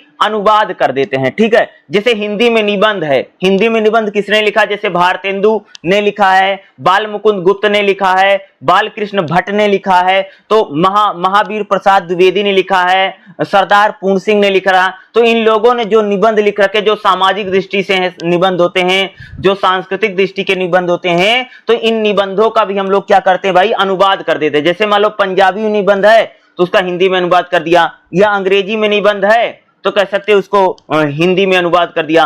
तो निबंधों का भी, हिंदी में जो निबंध लिखे जाते हैं उनका भी अनुवाद करते हैं। अगला उपन्यास, भैया उपन्यास कह सकते हैं हिंदी साहित्य की सबसे पुरानी विधा है। आप सबने उपन्यास को अंग्रेजी में नोवेल कहते हैं और हिंदी में उपन्यास बोलते हैं। जैसे उपन्यास अगर आप देखो, जैसे हिंदी में बहुत सारे उपन्यास होते हैं और बहुत सारे उपन्यास अंग्रेजी में होते हैं, तो इन उपन्यासों का भी क्या किया जाता है, अनुवाद किया जाता है। भाई मेरे समझ लो, तो हम लोग क्या करते हैं, इन उपन्यासों का भी बाकायदा क्या करते हैं जी, अनुवाद करते हैं। उसी प्रकार से बहुत सारे उपन्यास, जैसे प्रेमचंद के उपन्यास हैं, या प्रेमचंद के अगर आप देखोगे जैसे खास तौर से गोदान है या गबन है, इन उपन्यासों का भी कह सकते हैं हिंदी में लिखे गए थे, इनका अनुवाद किया गया। उसी प्रकार से कहानियों की अगर बात करूं, ठीक है, कहानी आप सबने प्रेमचंद की कहानी खूब पढ़ी होगी, रानी केतकी की कहानी पढ़ी होगी, पंडित चंद्र शर्मा गुलेरी की कहानी पढ़ी होगी, तो इन सब की कहानी आप सबने खूब पढ़ी होगी। तो भाई इन कहानियों का भी हम लोग क्या करते हैं, अनुवाद करते हैं। जैसे हिंदी में कहानी है तो उसको अंग्रेजी में कर दी, या मान लो कोई कहानी पंजाबी भाषा में है, तब हम लोग उसको क्या कर देते हैं, उसको हिंदी या अंग्रेजी भाषा में क्या कर देते हैं, अनुवाद कर देते हैं। तो एक गद्य साहित्य का अनुवाद है जिसे हम लोग बात कर रहे हैं। गद्य साहित्य का अनुवाद क्या है, भारत में गद्य साहित्य की शुरुआत कब हुई, मध्यकाल में ब्रज और खड़ी बोली में गद्य लिखे गए। ठीक है, और आधुनिक काल में अगर आप देखेंगे जो गद्य साहित्य है वो खड़ी बोली हिंदी में लिखा जाने लगा। ठीक है, और गद्य साहित्य का जो अनुवाद है वो कह सकते हैं 1815 और 1819 के बीच राजा राम मोहन राय ने वेदांत और उपनिषद का अनुवाद किया, तब हम कह सकते हैं। अगर आप देखेंगे जो अनुवाद है, जैसे भाई हिंदी में बहुत बड़े बड़े ग्रंथ होते थे, उनका अनुवाद संस्कृत और फारसी भाषा में किया जाने लगा। अंग्रेजी भाषा में जो किताबें थी उनका अनुवाद हिंदी में या अन्य भाषाओं में किया जाने लगा। यहीं से कह सकते कि भाई मेरे गद्य साहित्य का जो अनुवाद है उसकी परंपरा भारत में चल उठी। जैसे उपन्यासों का अनुवाद किया गया भारत में, अगर आप देखेंगे तो जो भी उपन्यास हैं, प्रेमचंद के उपन्यास हैं या किसी और व्यक्ति के उपन्यास हैं, इन अंग्रेजी उपन्यास जो होते थे उनका भी अनुवाद हुआ और हिंदी में जो उपन्यास लिखे गए उनका भी अनुवाद किया गया। ठीक है, अगर जैसे आते हैं उपन्यासों के अनुवाद से, अगर आप देखिएगा कहानियों का भी खूब अनुवाद हुआ। गद्य साहित्य में कहानियां होती भाई ना, जैसे अगर आप देखो तो कहानी है, जैसे मैंने काला पानी की कहानी है या अब्राहम लिंकन की कहानी है, फलेश्वर नाथ रेणु की कहानी है, गुजराती में कहानी है, पंजाबी में कहानी है, हिंदी में कहानी है या कोई कहानी संस्कृत में थी, तो इन कहानियों का भी क्या किया गया जी, अनुवाद किया गया। ये है गद्य साहित्य का अनुवाद। ठीक है, जिसे गद्य साहित्य की अन्य विधा, जैसे मैंने हम लोगों ने बात किया, जैसे नाटक है या निबंध है, जीवनी है, यात्रा वृत्तांत है, इनका भी एक प्रकार से कह सकते कि अनुवाद भारत में किया गया। तो गद्य साहित्य का भाई अनुवाद यही होता है। और गद्य साहित्य का अनुवाद जो मैं आपको बता रहा हूं बहुत इंपॉर्टेंट है। और गद्य साहित्य अनुवाद को लेकर के जो भी आपको एग्जाम में पूछेगा तो जो मैंने आपको बताया है ये लिख करके आना, और काफी इंपॉर्टेंट क्वेश्चन है और इस चैप्टर से आपको एग्जाम में क्वेश्चन देखने को मिलेगा ही मिलेगा। देखिएगा अगला जो हमारा चैप्टर रहेगा, चैप्टर नंबर 6 क्या रहेगा, पद्य साहित्य का अनुवाद, जिसमें हम लोग बात करेंगे पद्य साहित्य क्या होता है और पद्य साहित्य में जो अनुवाद होता है वो कैसे होता है, और पद्य साहित्य में कौन कौन सी विधाएं हैं जिसका हम लोग क्या करते हैं भाई, अनुवाद करते हैं। ठीक है, तो पद्य साहित्य अनुवाद क्या है, देखो पद्य साहित्य का मतलब क्या होता है। पद्य का मतलब होता है कि ऐसा साहित्य जिसे गाया जा सके, लय के साथ, सुर के साथ गाया जाता है और जिसमें भाव होते हैं, उसे पद्य साहित्य कहा जाता है। ठीक है, पद्य साहित्य। ठीक है, और पद्य साहित्य की अगर मैं बात करूं ना, तो पद्य साहित्य में खास तौर से कविताएं आती हैं। क्या आती है कि जब कविता का अनुवाद किया जाता है उसे ही हम लोग क्या बोलते हैं, पद्य साहित्य कहा जाता है। गद्य और पद्य में क्या अंतर है, सबसे पहले मैं बता दूं, गद्य का मतलब होता है जी जैसे निबंध है, कहानी है, उपन्यास है, ये तो होता है भाई गद्य। पद्य में कविताएं आती हैं। ठीक है, पद्य उसको कह सकते हैं कि जिस साहित्य को हम स्वर यानी लय के साथ, या कह सकते हैं उसको गाया जा सकता है। पद्य साहित्य कौन सा साहित्य है, जिस साहित्य को म्यूजिक के साथ या सुर में गाया जा सकता है वो पद्य साहित्य, यानी जिसमें खास तौर से कविताएं आती हैं। ठीक है, अगर मैं पद्य साहित्य की बात करूं तो पद्य साहित्य जो है गद्य साहित्य की तुलना में बेहद सीमित है, क्योंकि इसमें सिर्फ कविताएं ही होती है जिसका हम लोग क्या करते हैं, अनुवाद करते हैं। जैसे काव्य अनुवाद, किसी कविता का जो अनुवाद है वो पद्य साहित्य है। काव्य मतलब भैया कविता, किसी भी प्रकार की कोई कविता लिखी गई ना, जैसे देशभक्ति की कविता है या कोई सामाजिक कविता है, कोई सांस्कृतिक कविता है, दहेज पर कविता है, कन्या भ्रूण हत्या पर कविता है, तो इस प्रकार की जो कविताएं होती हैं उन कविताओं का जो यानी कह सकते जो अनुवाद है वो पद्य साहित्य होता है। और पद्य साहित्य का जो अनुवाद होता है उसको करते समय बहुत ध्यान में रखना होता है, क्योंकि पद्य साहित्य का जो अनुवाद है वो थोड़ा मुश्किल माना जाता है, क्योंकि लाइन टू लाइन भावों का अनुवाद पद्य साहित्य में होता है भाई। जैसे अगर मैं एक कविता बात करूं, जैसे खूब लड़ी मर्दानी वह तो झांसी वाली रानी थी। ठीक है, तो ये अगर ये पोएम अगर आप पूरी पढ़ेंगे तो इसमें सिर्फ शब्दों का अनुवाद नहीं करना पड़ेगा भैया, आपने शब्द वर्ड था वो आपने उसको अनुवादित कर दिया, बल्कि यहां अगर मैं बात करूं तो आपको ये ध्यान में रखना पड़ेगा कि इसका जो भाव है वो आपको अनुवादित करना पड़ेगा।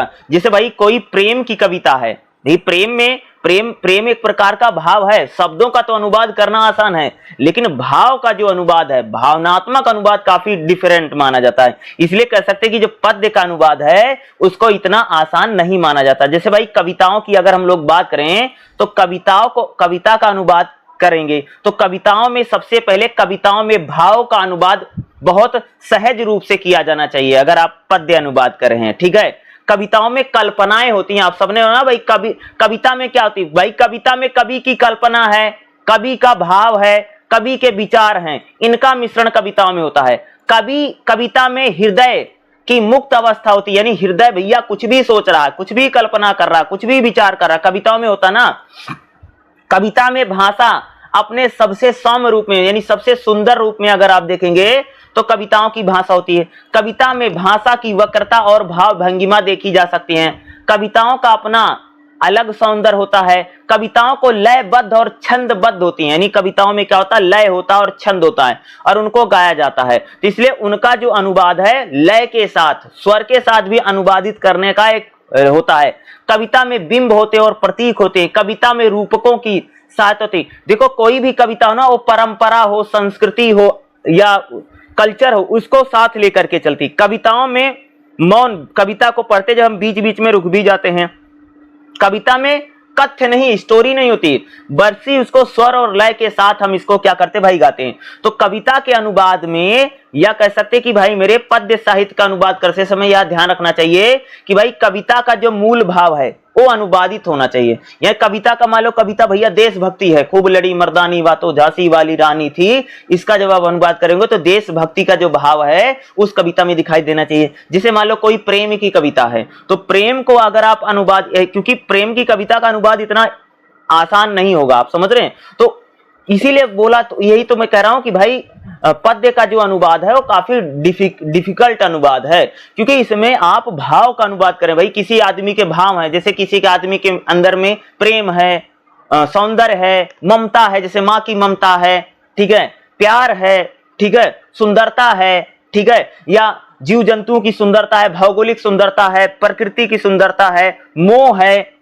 इनका अनुवाद जब हम लोग करते हैं तब हम कह रहे हैं भाई पद्य साहित्य का अनुवाद, क्योंकि कविताओं का जो अनुवाद हम लोग करेंगे तो उसमें इन बातों का क्या है, ध्यान रखना हमारे लिए क्या है, बहुत ज्यादा जरूरी हो जाएगा। यही है पद्य साहित्य का अनुवाद, आप समझ रहे हैं। क्योंकि पद्य साहित्य में कह सकते कि जो कालजयी कविताएं होती हैं उन कविताओं का हम इसमें क्या करते भाई, अनुवाद करते हैं, ठीक है। तो इसीलिए इसमें मैंने बोला कि इसका अनुवाद उतना आसान नहीं है, काफी डिफिकल्ट है, क्योंकि इसमें भावों का अनुवाद, भाव का यानी किसी के भाव, जैसे भाई प्यार का भाव है, देशभक्ति का भाव है, ममता, माँ की ममता का भाव है, ठीक है, इन भावों को अनुवादित करना पड़ेगा, ठीक है, क्योंकि कविता तो इसी प्रकार से भाव होती है ना। जैसे प्रकृति सुंदरता है उसका भाव है, तो इन चीजों का हम लोग क्या करते हैं, पद्य साहित्य के अनुवाद में किया जाता है, ठीक है। तो पद्य साहित्य का अनुवाद आपसे, पद्य साहित्य मतलब सिर्फ कोई भी कविता हो, उन कविताओं का जब हम बात करते हैं उसी को भाई क्या बोला जाता है, पद्य साहित्य कहा जाता है। जैसे आशा एक चिड़िया का नाम है जो हमारी आत्मा में बसती है और गाती है निशब्द गीत और कभी कभी रुकती नहीं पल भर में, यानी इसका हम लोग क्या करेंगे, इस कविता है ना, तो इस कविता को आपको क्या करना पड़ेगा, अनुवादित करना पड़ेगा, समझ रहे हो। इन कविताओं को हम लोग क्या करते हैं, खास तौर से अनुवाद करते हैं। कोई भी स्टोरी हो, कोई भी कविता हो, जैसे मैंने आपको बोला ना, जैसे देशभक्ति की कविताएं हैं या कह सकते प्रेम की कविताएं हैं, ठीक है, इन कविताओं को, या महिलाओं के ऊपर कोई कविता लिखी गई है, ठीक है, इन कविताओं को हम लोग क्या करते हैं, अनुवादित करते हैं। महिलाओं पर है, पुरुषों पर है, समाज पर है, या कह सकते समाज में जो कुरीतियां हैं, इन कविताओं को हम कह सकते कि भाई पद्य में अनुवाद किया जाता है। और ये अनुवाद जैसे मैंने बोला इतना आसान नहीं होता, बस इसको अनुवाद करते समय आपको किसी के जो भाव हैं, दिल के जो भाव हैं, जो विचार हैं, उसको सही से व्यक्त करने की जरूरत होती है। यही है भाई क्या होता है, पद्य साहित्य का अनुवाद, इसी को हम लोग कहते हैं और कहा जाता है, ठीक। देखिएगा अगला जो हमारा चैप्टर रहेगा, चैप्टर नंबर 7वां क्या रहेगा, प्रशासन की भाषा और अनुवाद। प्रशासन मतलब समझते हो कि जैसे भाई सरकारी कोई डिपार्टमेंट है, सरकारी कोई कार्यालय है, जैसे पुलिस विभाग है, ठीक है, नगर निगम है, नगर पालिका है, ठीक है, या सचिवालय है, ये सब यही सब भाई होता प्रशासन, ठीक है। जैसे हेल्थ स्वास्थ्य विभाग है, ट्रैफिक लोग हैं, पुलिस वाले हैं, इसी को बोलते भाई प्रशासन। और प्रशासन में अगर आप देखेंगे भाई खूब अनुवाद होता ही होता, आप सबको पता होगा ना, प्रशासन में तो अनुवाद ही होता है। जैसे भाई सरकार की तरफ से या कोई भी डिपार्टमेंट है, अगर कोई सूचना देगा, अगर कोई जानकारी देगा, तो उसका अनुवाद भी अलग अलग भाषाओं में होता ही होता है। जैसे अगर मैं बात करूं, जैसे भाई स्वास्थ्य विभाग है, क्या है, स्वास्थ्य विभाग है, तो स्वास्थ्य विभाग में अगर मान लो कोई जानकारी आई है, कुछ लिखा गया है, पब्लिक को दिया गया, जनता को जानकारी दी गई है, तो भाई अलग अलग भाषाओं में वो जानकारी दी जाती है। जैसे मान लो भाई दिल्ली से जो स्वास्थ्य मंत्रालय, हेल्थ मिनिस्ट्री जो है, अगर वो जानकारी देगी तो अंग्रेजी में देगी, फिर हिंदी में देगी, फिर हो सकता है कि अलग अलग भाषाओं में दे, तमिल में, तेलुगु में, मराठी में, गुजराती में, बंगाली में, पंजाबी में, अलग अलग भाषाओं में भी वो हेल्थ मिनिस्ट्री यानी स्वास्थ्य विभाग जानकारी देगा ना। तो इसलिए अगर आप देखेंगे इसी को बोलते हैं भाई प्रशासन की भाषा। ठीक है, सरकार की तरफ से अगर कोई नियम कानून बनते हैं और उनको लागू, जैसे मान लो कि रोड डिपार्टमेंट है, जैसे अगर आप देखोगे जो खास तौर से जो ट्रैफिक है वाले हैं, या जो रोड वाले ट्रैफिक वाले हैं, या जो रोड डिपार्टमेंट जिसको आप कह सकते हो कि जो चालान वालान काटता, अगर आप देखोगे भाई पूरी दुनिया में अगर चालान को लेकर के, खासतौर से अगर इंडिया में चालान को लेकर के अगर कोई नियम बनेगा तो भाई उसकी जो जानकारी होगी, कैसे होगा, क्या होगा, उसका जो नियम कानून होता है बाकायदा वो कई सारी भाषाओं में छपता है और कई सारी भाषाओं में आता भी है। इसी को कहा जाता है जी प्रशासन की भाषा।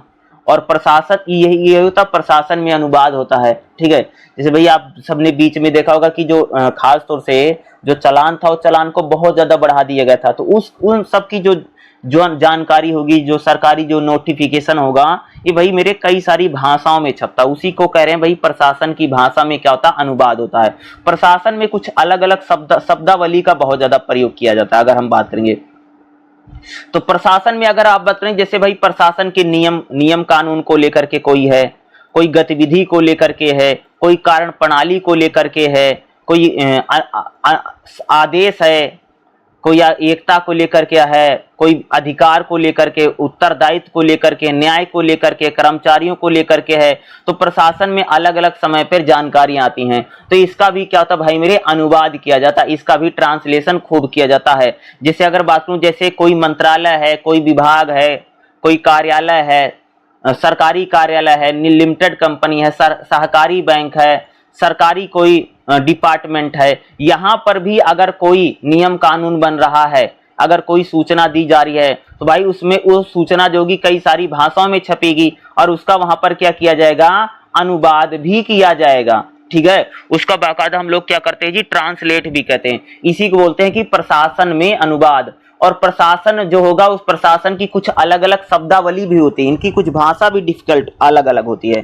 प्रशासन के जो लोग होते हैं ना, वो एक प्रकार से अगर उनकी भाषाओं की बात करें ना, वो तो बोधगम्यता और अनेकार्था वाले शब्द ज्यादा प्रयोग करते हैं। अगर इनके मैं शब्दों की बात करूं ना, तो खास तौर से अगर आप देखेंगे ऐसी भाषा का प्रयोग करते हैं जो आसान हो, जो भाई हर आदमी को समझ में आए, क्योंकि प्रशासन जो है आम आदमी के लिए है ना, तो इस प्रकार की लैंग्वेज या इस प्रकार की भाषा का ये लोग प्रयोग करते हैं जिसको आसानी से कह सकते कि सभी लोग समझ सकें। निव्यक्तता यानी सरकारी तंत्र जो होता है, इनके जो अधिकार का विवरण जो होता है, उसमें कुछ इस प्रकार की भाषा होती है। जैसे क्या, मुझे निर्देश हुआ कि मैं आपको सूचित करूंगा, इस प्रकार की भाषा का प्रयोग प्रशासन करता है। जैसे मुझे निर्देश हुआ है मैं आपसे पूछूं, यथासंभव प्रारूप प्रस्तुत हो, उनके हस्ताक्षर और मुहर दिए गए हैं, प्रतीक्षा सूचना को नवीनीकृत किया जाए। प्रशासन में इस प्रकार की भाषा का प्रयोग किया जाता है। अगर आप देखेंगे आज्ञा और जो सुझाव पत्र प्रशासन में खूब होते हैं। जैसे किसी डिपार्टमेंट को किसी को सुझाव देना है, इसका भी भाई अनुवाद। औपचारिक भाषा का प्रयोग खूब करता है खासतौर से प्रशासन में। प्रशासन में भाषा कैसे, जैसे सेवा, महोदय, प्रिय महोदय, सादर, आपका, साथ, धन्यवाद, आदर, इस प्रकार के शब्दों का प्रयोग कह सकते हैं कि प्रशासन में खूब किया जाता है। ठीक है, दूसरा, प्रशासन में कैसे शब्द, जांच पूरी की जाएगी, रिपोर्ट जल्द ही प्रस्तुत की जाएगी, इस प्रकार के शब्दों का प्रयोग प्रशासन में खूब होता है। प्रस्ताव अपने आप में स्पष्ट है, इसे मान लिया जाए, इस प्रकार के शब्द बोलेंगे। इसका संबंध हमसे नहीं है, फाइल में लौटाने के लिए देरी है, उसके लिए हमें खेद है। प्रशासन में इस प्रकार के शब्दों का प्रयोग होता है। ठीक है, और विशिष्ट शब्दावली प्रशासन की होती है। हर एक डिपार्टमेंट जैसे प्रशासन होता ना, जैसे कैसे शब्दों का प्रयोग करेगा, जैसे अधिकारी शब्द का प्रयोग करेगा, आयोग शब्द का प्रयोग करेगा, कर्मचारी शब्द का प्रयोग करेगा, ग्रेजुएटी शब्द का प्रयोग करेगा, पेंशन शब्द का प्रयोग होता है, प्रपत्र शब्द का प्रयोग होता है, सहकारी शब्द का प्रयोग होता है। इस प्रकार के शब्दों का प्रयोग कह सकते हो कि जो प्रशासन है उसमें किया जाता है। प्रशासन जो है और संस्कृत भाषा के, उर्दू भाषा के, अंग्रेजी भाषा के सभी शब्दों का प्रयोग कह सकते हैं कि प्रशासन में होता ही होता है। प्रशासन की भाषा ही कुछ ऐसी है। जैसे प्रशासन अगर आप देखो ना, सचिव, सचिव, उप सचिव, अपर सचिव, संयुक्त सचिव, संसदीय सचिव, निजी सचिव, महासचिव, सचिवालय, इस प्रकार के संस्कृत के शब्दों का प्रयोग भी प्रशासन में खूब होता है। प्रशासन में अगर आप देखेंगे तो अरबी फारसी भाषा के शब्दों का प्रयोग होता है, जैसे मुआवजा, जमानत, हल्फनामा, बर्खास्तगी, बेदखली, फरियादी। प्रशासन इस प्रकार के अरबी फारसी भाषा के शब्दों का प्रयोग। प्रशासन में अंग्रेजी भाषा के शब्दों का प्रयोग होता है, जैसे grade, file, duty, guarantee, bonus, cheque, pension, agent, alarm. इस प्रकार से प्रशासन में अगर आप देखेंगे तो अंग्रेजी भाषा के शब्दों का प्रयोग भी होता है। प्रशासन में अगर आप देखें कुछ अन्य शब्दों का भी प्रयोग करते हैं, जैसे लोग प्रशासन अगर आप देखोगे तो ये लोग किन शब्दों का, जैसे राय, टिप्पणी, विचार, इन शब्दों का प्रयोग करेंगे। और प्रशासन में कुछ कह सकते भैया देसी शब्दों का प्रयोग होता है, जैसे निपटारा, रसीद, भाड़ा, छुट्टी, खाता, भत्ता, घाटा। प्रशासन में अंग्रेजी, अरबी, फारसी, हिंदी, इन सभी शब्दों का प्रयोग कर सकते हैं कि प्रशासन में होता ही होता है। तो प्रशासन में इन सभी भाषाओं का प्रयोग अगर आप देखेंगे, प्रशासन में भाई ट्रांसलेट तो होता ही होता है। तो प्रशासन की कुछ इस प्रकार की भाषा होती है और प्रशासन में कह सकते हैं इन प्रकार के शब्दों का प्रयोग किया जाता है। वो किसी प्रकार का प्रशासन हो, चाहे पुलिस प्रशासन हो, चाहे रेलवे प्रशासन हो, चाहे वो सड़क डिपार्टमेंट का प्रशासन हो, चाहे वो सचिवालय हो, चाहे कोई सरकारी दफ्तर हो, वहां पर अनुवाद भी इसी प्रकार से किया जाता है। और प्रशासन में कह सकते हैं इन्हीं प्रकार के शब्दों का प्रयोग भी हम प्रशासन में देखते हैं। तो प्रशासन में अनुवाद आप समझ लो भाई, कोई भी सरकारी डिपार्टमेंट है उसमें अगर कोई लेटर आएगा तो कई सारी भाषाओं में वो अनुवाद किया जाता है, ठीक है। क्योंकि भाई समाज में हर तबके के लोग, हर भाषा को जानने वाले लोग है ना, तो सबके लिए कह सकते हैं उसका अनुवाद हम लोग क्या भाई करते ही करते हैं। तो प्रशासन में अनुवाद और प्रशासन में किन प्रकार के शब्दों का प्रयोग किया जाता है, ये काफी इंपॉर्टेंट है। और मैं जरूर कह सकता हूं इस प्रकार के क्वेश्चन भाई मेरे आप सबके पेपर में इग्नू में आएगा ही आएगा। प्रशासनिक शब्दावली बताओ, या प्रशासन में किन किन शब्दों का प्रयोग किया जाता है, या प्रशासन में कैसे अनुवाद होता है, ये क्वेश्चन आ सकता है एग्जाम में, ठीक। देखिएगा अगला जो हमारा चैप्टर रहेगा, चैप्टर नंबर 8 क्या रहेगा, परिभाषिक शब्दावली, अवधारणा और अनुवाद। इसमें हम खास तौर से परिभाषिक शब्दावली को लेकर के ही कई बार एग्जाम में क्वेश्चन आपसे पूछ देता है। देखो परिभाषिक शब्दावली का अर्थ और स्वरूप देखो, भाषा संप्रेषण का सशक्त माध्यम है, यानी भाषा के जरिए हम लोग क्या करते हैं भाई, संप्रेषण करते हैं। संप्रेषण का मतलब होता है बातचीत, अपनी बात को कहना किसी दूसरे के सामने। भाई अगर भाषा नहीं होती तो एक मनुष्य अपने विचारों को, अपने भाव को किसी दूसरे के सामने बता नहीं पाता भाई ना, इसी को बोलते हैं संप्रेषण। संप्रेषण यानी अंग्रेजी में इसको बोलते हैं कम्युनिकेशन, और इसका मतलब होता कि बातचीत करना। तो भाई अगर भाषा नहीं होती तो आपके जो विचार हैं, आपके मन में जो बात है, आपके मन में जो भाव है, आपके मन में जो पीड़ा, दुख, दर्द है, भाषा ही तो है जिसके जरिए आप अपनी बात को कह पाते हैं ना। तो मानव अपने भावों और विचारों को बताने के लिए भाषा का प्रयोग करता है, यानी भाई मानव के मन में जो भाव हैं, जो विचार हैं, जो अवधारणा, वो भाषा के जरिए बताता है। भाषा क्या है, एक सार्थक समूह है। भाषा ऐसी नहीं है, भाषा क्या होती, सार्थक होती, यानी हर भाषा में जो शब्द होते हैं उसका कोई ना कोई अर्थ होता है। देखोगे ना भाई भाषा में, अगर आप मैं बात करूं जैसे आम, आम का कोई ना कोई मतलब है ना। जैसे मैंने बोला आम, मैंने बोला राम, मैंने बोला श्याम, मैंने बोला पेड़, क्या है, यानी भाषा में जो शब्द यूज होते हैं उनका क्या होता, अर्थ होता है, वो इनकी मीनिंग होती है। शब्द जहां संकेत यानी शब्द जहां सांकेतिक अर्थ का बोध कराते हैं, वहीं लक्ष्य व्यंग्यार्थ अलग अलग होता है। यह भाषा की अत्यधिक महत्वपूर्ण इकाई, यानी भाषा जो बहुत इंपॉर्टेंट है, ठीक है।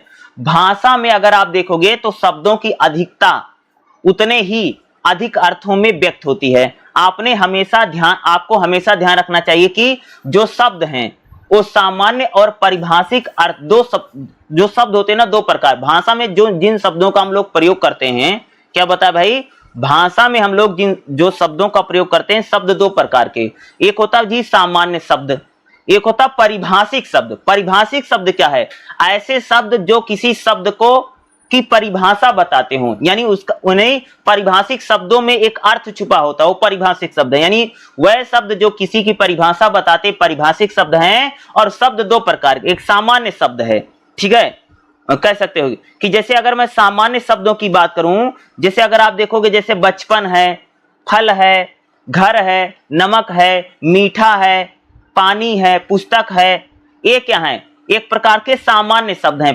पुस्तक है, बच्चा है, कलम है, ये क्या है? ये सामान्य शब्द होते हैं, इनको सामान्य शब्द बोलते हैं।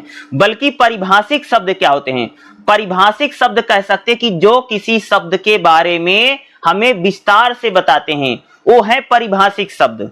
ठीक है, परिभाषिक शब्द का मतलब यानी जिसकी डिक्शनरी में का प्रयोग, तकनीकी शब्द या टेक्निकल शब्द एक प्रकार से होते हैं भाई परिभाषिक शब्द। परिभाषिक शब्दों की अगर बात हो भाई, किसे परिभाषिक शब्द कहते हैं? कि ऐसे शब्द जो किसी की परिभाषा बताते हैं, वो परिभाषिक शब्द हैं। ठीक है, जैसे संस्कृत के कुछ खास शब्द हैं या हिंदी के कुछ खास शब्द हैं, उसे हम लोग क्या कहेंगे भाई? परिभाषिक शब्द कहते हैं। तो परिभाषिक शब्द कौन कौन से हैं? जैसे अगर मैं तुमको बताऊं, जैसे अगर आप बताऊं परिभाषिक शब्द, जैसे मान लो भाई संधि, आदेश, हस्ताक्षर, दंड, वेदना, प्रणाली, ये क्या है? ये परिभाषिक शब्द है भाई मेरे। एक कुछ परिभाषिक शब्द बता रहा हूं, जैसे आवेश, भिन्न, दावा, संधि, पुष्प, रेखा, हस्ताक्षर, ये क्या है? कुछ ऐसे शब्द हैं जिनको आप परिभाषिक शब्द कह सकते हैं। यानी जो शब्द किसी को किसी शब्द का अर्थ बता रहे हो या किसी उसको परिभाषिक शब्द करें। जैसे विश्वास, जैसे विश्वास में कई पर, जैसे विश्वास, अविश्वास, विश्वसनीय, विश्वसनीयता, सुंदर, असुंदर, सुंदरता, तो क्या है? ये इस प्रकार से कुछ परिभाषिक शब्द हम इनको करें ना, जो शब्द भाई किसी की क्या कर रहे हैं जैसे अगर परिभाषिक शब्दों की बात करूं, जैसे नाइट्रोजन, सोडियम, क्या है? ये परिभाषिक शब्द है। कौन से? विज्ञान के परिभाषिक शब्द हैं। ऐसे शब्द जैसे विज्ञान के कुछ शब्द हैं, उनको हम कह सकते हैं भाई परिभाषिक शब्द। जैसे अगर जैसे भाषा के कुछ शब्द हैं, जैसे अगर आप पॉलिटिकल साइंस में राज्य है, ठीक है, या राजनीति है, ये क्या है? ये परिभाषिक शब्द हैं। जैसे विज्ञान के कुछ परिभाषिक शब्द होते हैं, कुछ राजनीतिक विज्ञान में परिभाषिक शब्द होते हैं, कुछ भाषा विज्ञान में परिभाषिक शब्द होते हैं, उसको परिभाषिक शब्द कहा जाता है। समझ रहे हो? जो किसी चीज की परिभाषा बता दे, जैसे ऑक्सीजन है, नाइट्रोजन है, फास्फोरस है, पोटेशियम है, ये विज्ञान के परिभाषिक शब्द है। समझ रहे हो? उसी प्रकार से अगर आप देखोगे अंग्रेजी में कुछ परिभाषिक शब्द होते हैं, कुछ हिंदी में परिभाषिक शब्द होते हैं। ठीक है, जैसे संज्ञा, सर्वनाम के जो शब्द होते हैं, उनको भी हम लोग क्या कह सकते हैं जी? परिभाषिक शब्द कहा जा सकता है, जो किसी शब्द की परिभाषा बता रहे हैं। ठीक है, अलग अलग उसमें ये परिभाषिक शब्दों का क्या है भाई मेरे? प्रयोग होता है। तो परिभाषिक शब्द बहुत इंपॉर्टेंट है। और परिभाषिक शब्दावली, जैसे परिभाषिक शब्दों की अगर हम थोड़ी सी अगर आप लोगों से मैं बात करूं ना, जैसे परिभाषिक शब्दों में अगर आप देखोगे, जैसे भाई मान लीजिए कुछ शब्दों की अगर, जैसे राजतरंगिणी परिभाषिक शब्द है, याकलव्य, पाणिनि परिभाषिक शब्द है। ठीक है, इस प्रकार के शब्दों को हम परिभाषिक, जैसे मिश्रित, मिश्रतु, ठीक है, ये परिभाषिक शब्द है। ठीक है, कुछ परिभाषिक शब्द और मैं आपको बताता हूं, जैसे कह सकते भाई परिभाषिक शब्दों की अगर आप बात कर रहे हैं हम लोग, जैसे इंकिलाब है, क्रांति है, ठीक है, प्रतिक्रिया है, ये परिभाषिक शब्द है। जो अलग अलग, जैसे कानून एक परिभाषिक शब्द है। ठीक है, बैठे बिठाए परिभाषिक शब्द है। इस क्या है? ये सारे हमारे परिभाषिक शब्द है। लोकवादी विचारधारा में कुछ परिभाषिक शब्द होते हैं। तो परिभाषिक शब्द अभी मैं आपको आगे भी बताऊंगा कौन कौन से परिभाषिक शब्द होते हैं।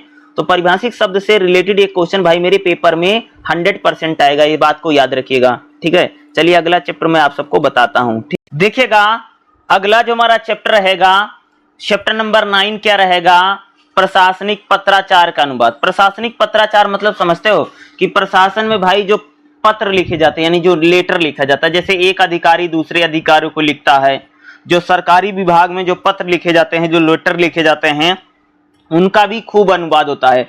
जैसे मान लो भाई प्रधानमंत्री ने मुख्यमंत्री को लेटर लिखा है, तो भाई जैसे मान लो दिल्ली से प्रधानमंत्री ने मुख्यमंत्री को लेटर लिख दिया अंग्रेजी भाषा में, और मान लो पंजाब के मुख्यमंत्री को जाएगा, और भाई मान लो पंजाब के मुख्यमंत्री को अंग्रेजी नहीं आती है, तो भाई उसका अनुवाद क्या कर दिया जाएगा? वो पंजाबी में हो जाएगा। समझ?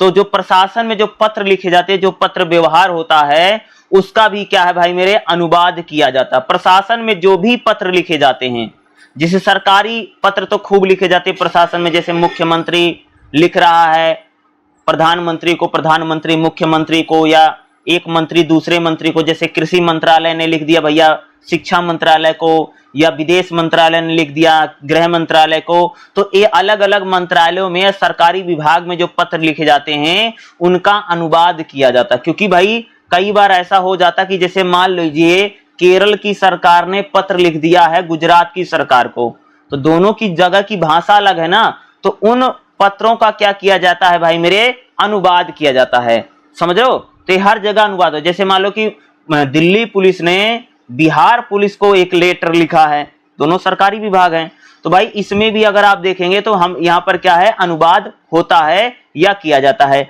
जैसे बंगाल की सरकार ने गुजरात की सरकार को लेटर लिख दिया है, सरकारी पत्र लिखा गया है, तो उस पत्र का भी क्या होता है भाई, अनुवाद किया जाता है। इसी को प्रशासनिक पत्राचार बोला। शासन प्रशासन में जैसे पुलिस विभाग है, रेलवे है, स्वास्थ्य विभाग है, या नगर पालिका विभाग है, या सफाई विभाग है, या सड़क रोड डिपार्टमेंट है, ये यहाँ पर भी जो भी एक अधिकारी दूसरे अधिकारियों को पत्र लिख रहा है, एक सरकारी विभाग दूसरे सरकारी विभाग को पत्र लिख रहा है, तो इन सरकारी पत्रों का भी क्या किया जाता, अनुवाद किया जाता है। जैसे सरकारी पत्र अंग्रेजी में है तो उसका हिंदी में अनुवाद किया जाता है। सरकारी पत्र अगर अंग्रेजी में है, उनका तमिल में, तेलुगु में, बंगाली, गुजराती में, अलग अलग भाषाओं में क्या किया, अनुवाद किया जाए। आप सबको पता हो कि हमारे देश में अलग अलग राज्यों में अलग अलग भाषाएं होती हैं, तो इसलिए सरकारी पत्रों का क्या भाई, अनुवाद खूब सारा होता है खासों से।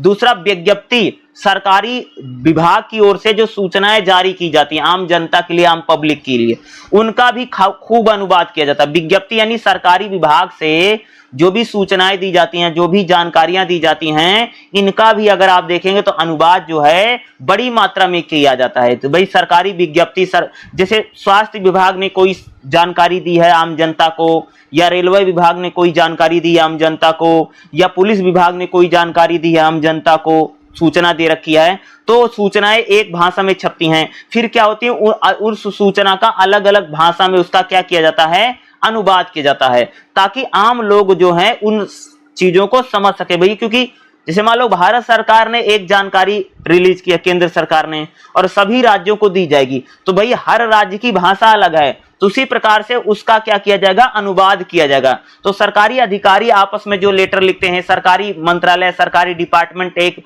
दूसरे को जो पत्र लिखते हैं, उन लेटरों का भी क्या है, अनुवाद किया जाता है, अलग अलग भाषाओं में उनको लिखा जाता है। यही है प्रशासनिक पत्राचार का अनुवाद। वहीं प्रशासन में जो पत्र और लेटर लिखे जा रहे हैं उनका अनुवाद इस प्रकार से किया जाता है। और 10 नंबर में क्वेश्चन आएगा, और जैसे जैसे मैं समझा रहा हूं, अगर आप लोग अच्छे से लिख करके आएंगे तो एग्जाम में सच में कह सकता हूं आपको अच्छे खासे मार्क्स मिल जाए। देखिएगा अगला जो हमारा चैप्टर रहेगा, चैप्टर नंबर 10वां क्या रहेगा, विभिन्न विषयों के प्रमुख परिभाषिक शब्दावली और अभिन्यास यानी अभ्यास।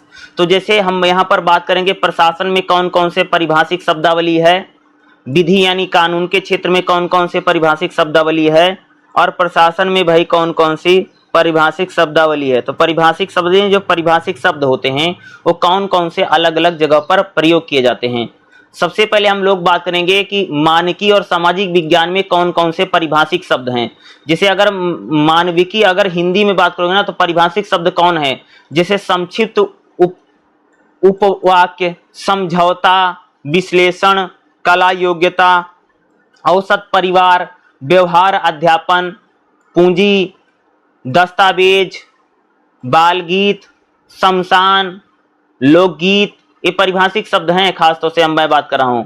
शैक्षणिक प्रौद्योगिकी, रोजगार गारंटी, पर्यावरण अध्ययन, संतुलन विश्लेषण, नैतिक आदर्शवाद, झूठा दस्तावेज, अलंकार, मूल मानवाधिकार, ये क्या है, एक प्रकार से परिभाषिक शब्दावली मैं बता रहा हूं।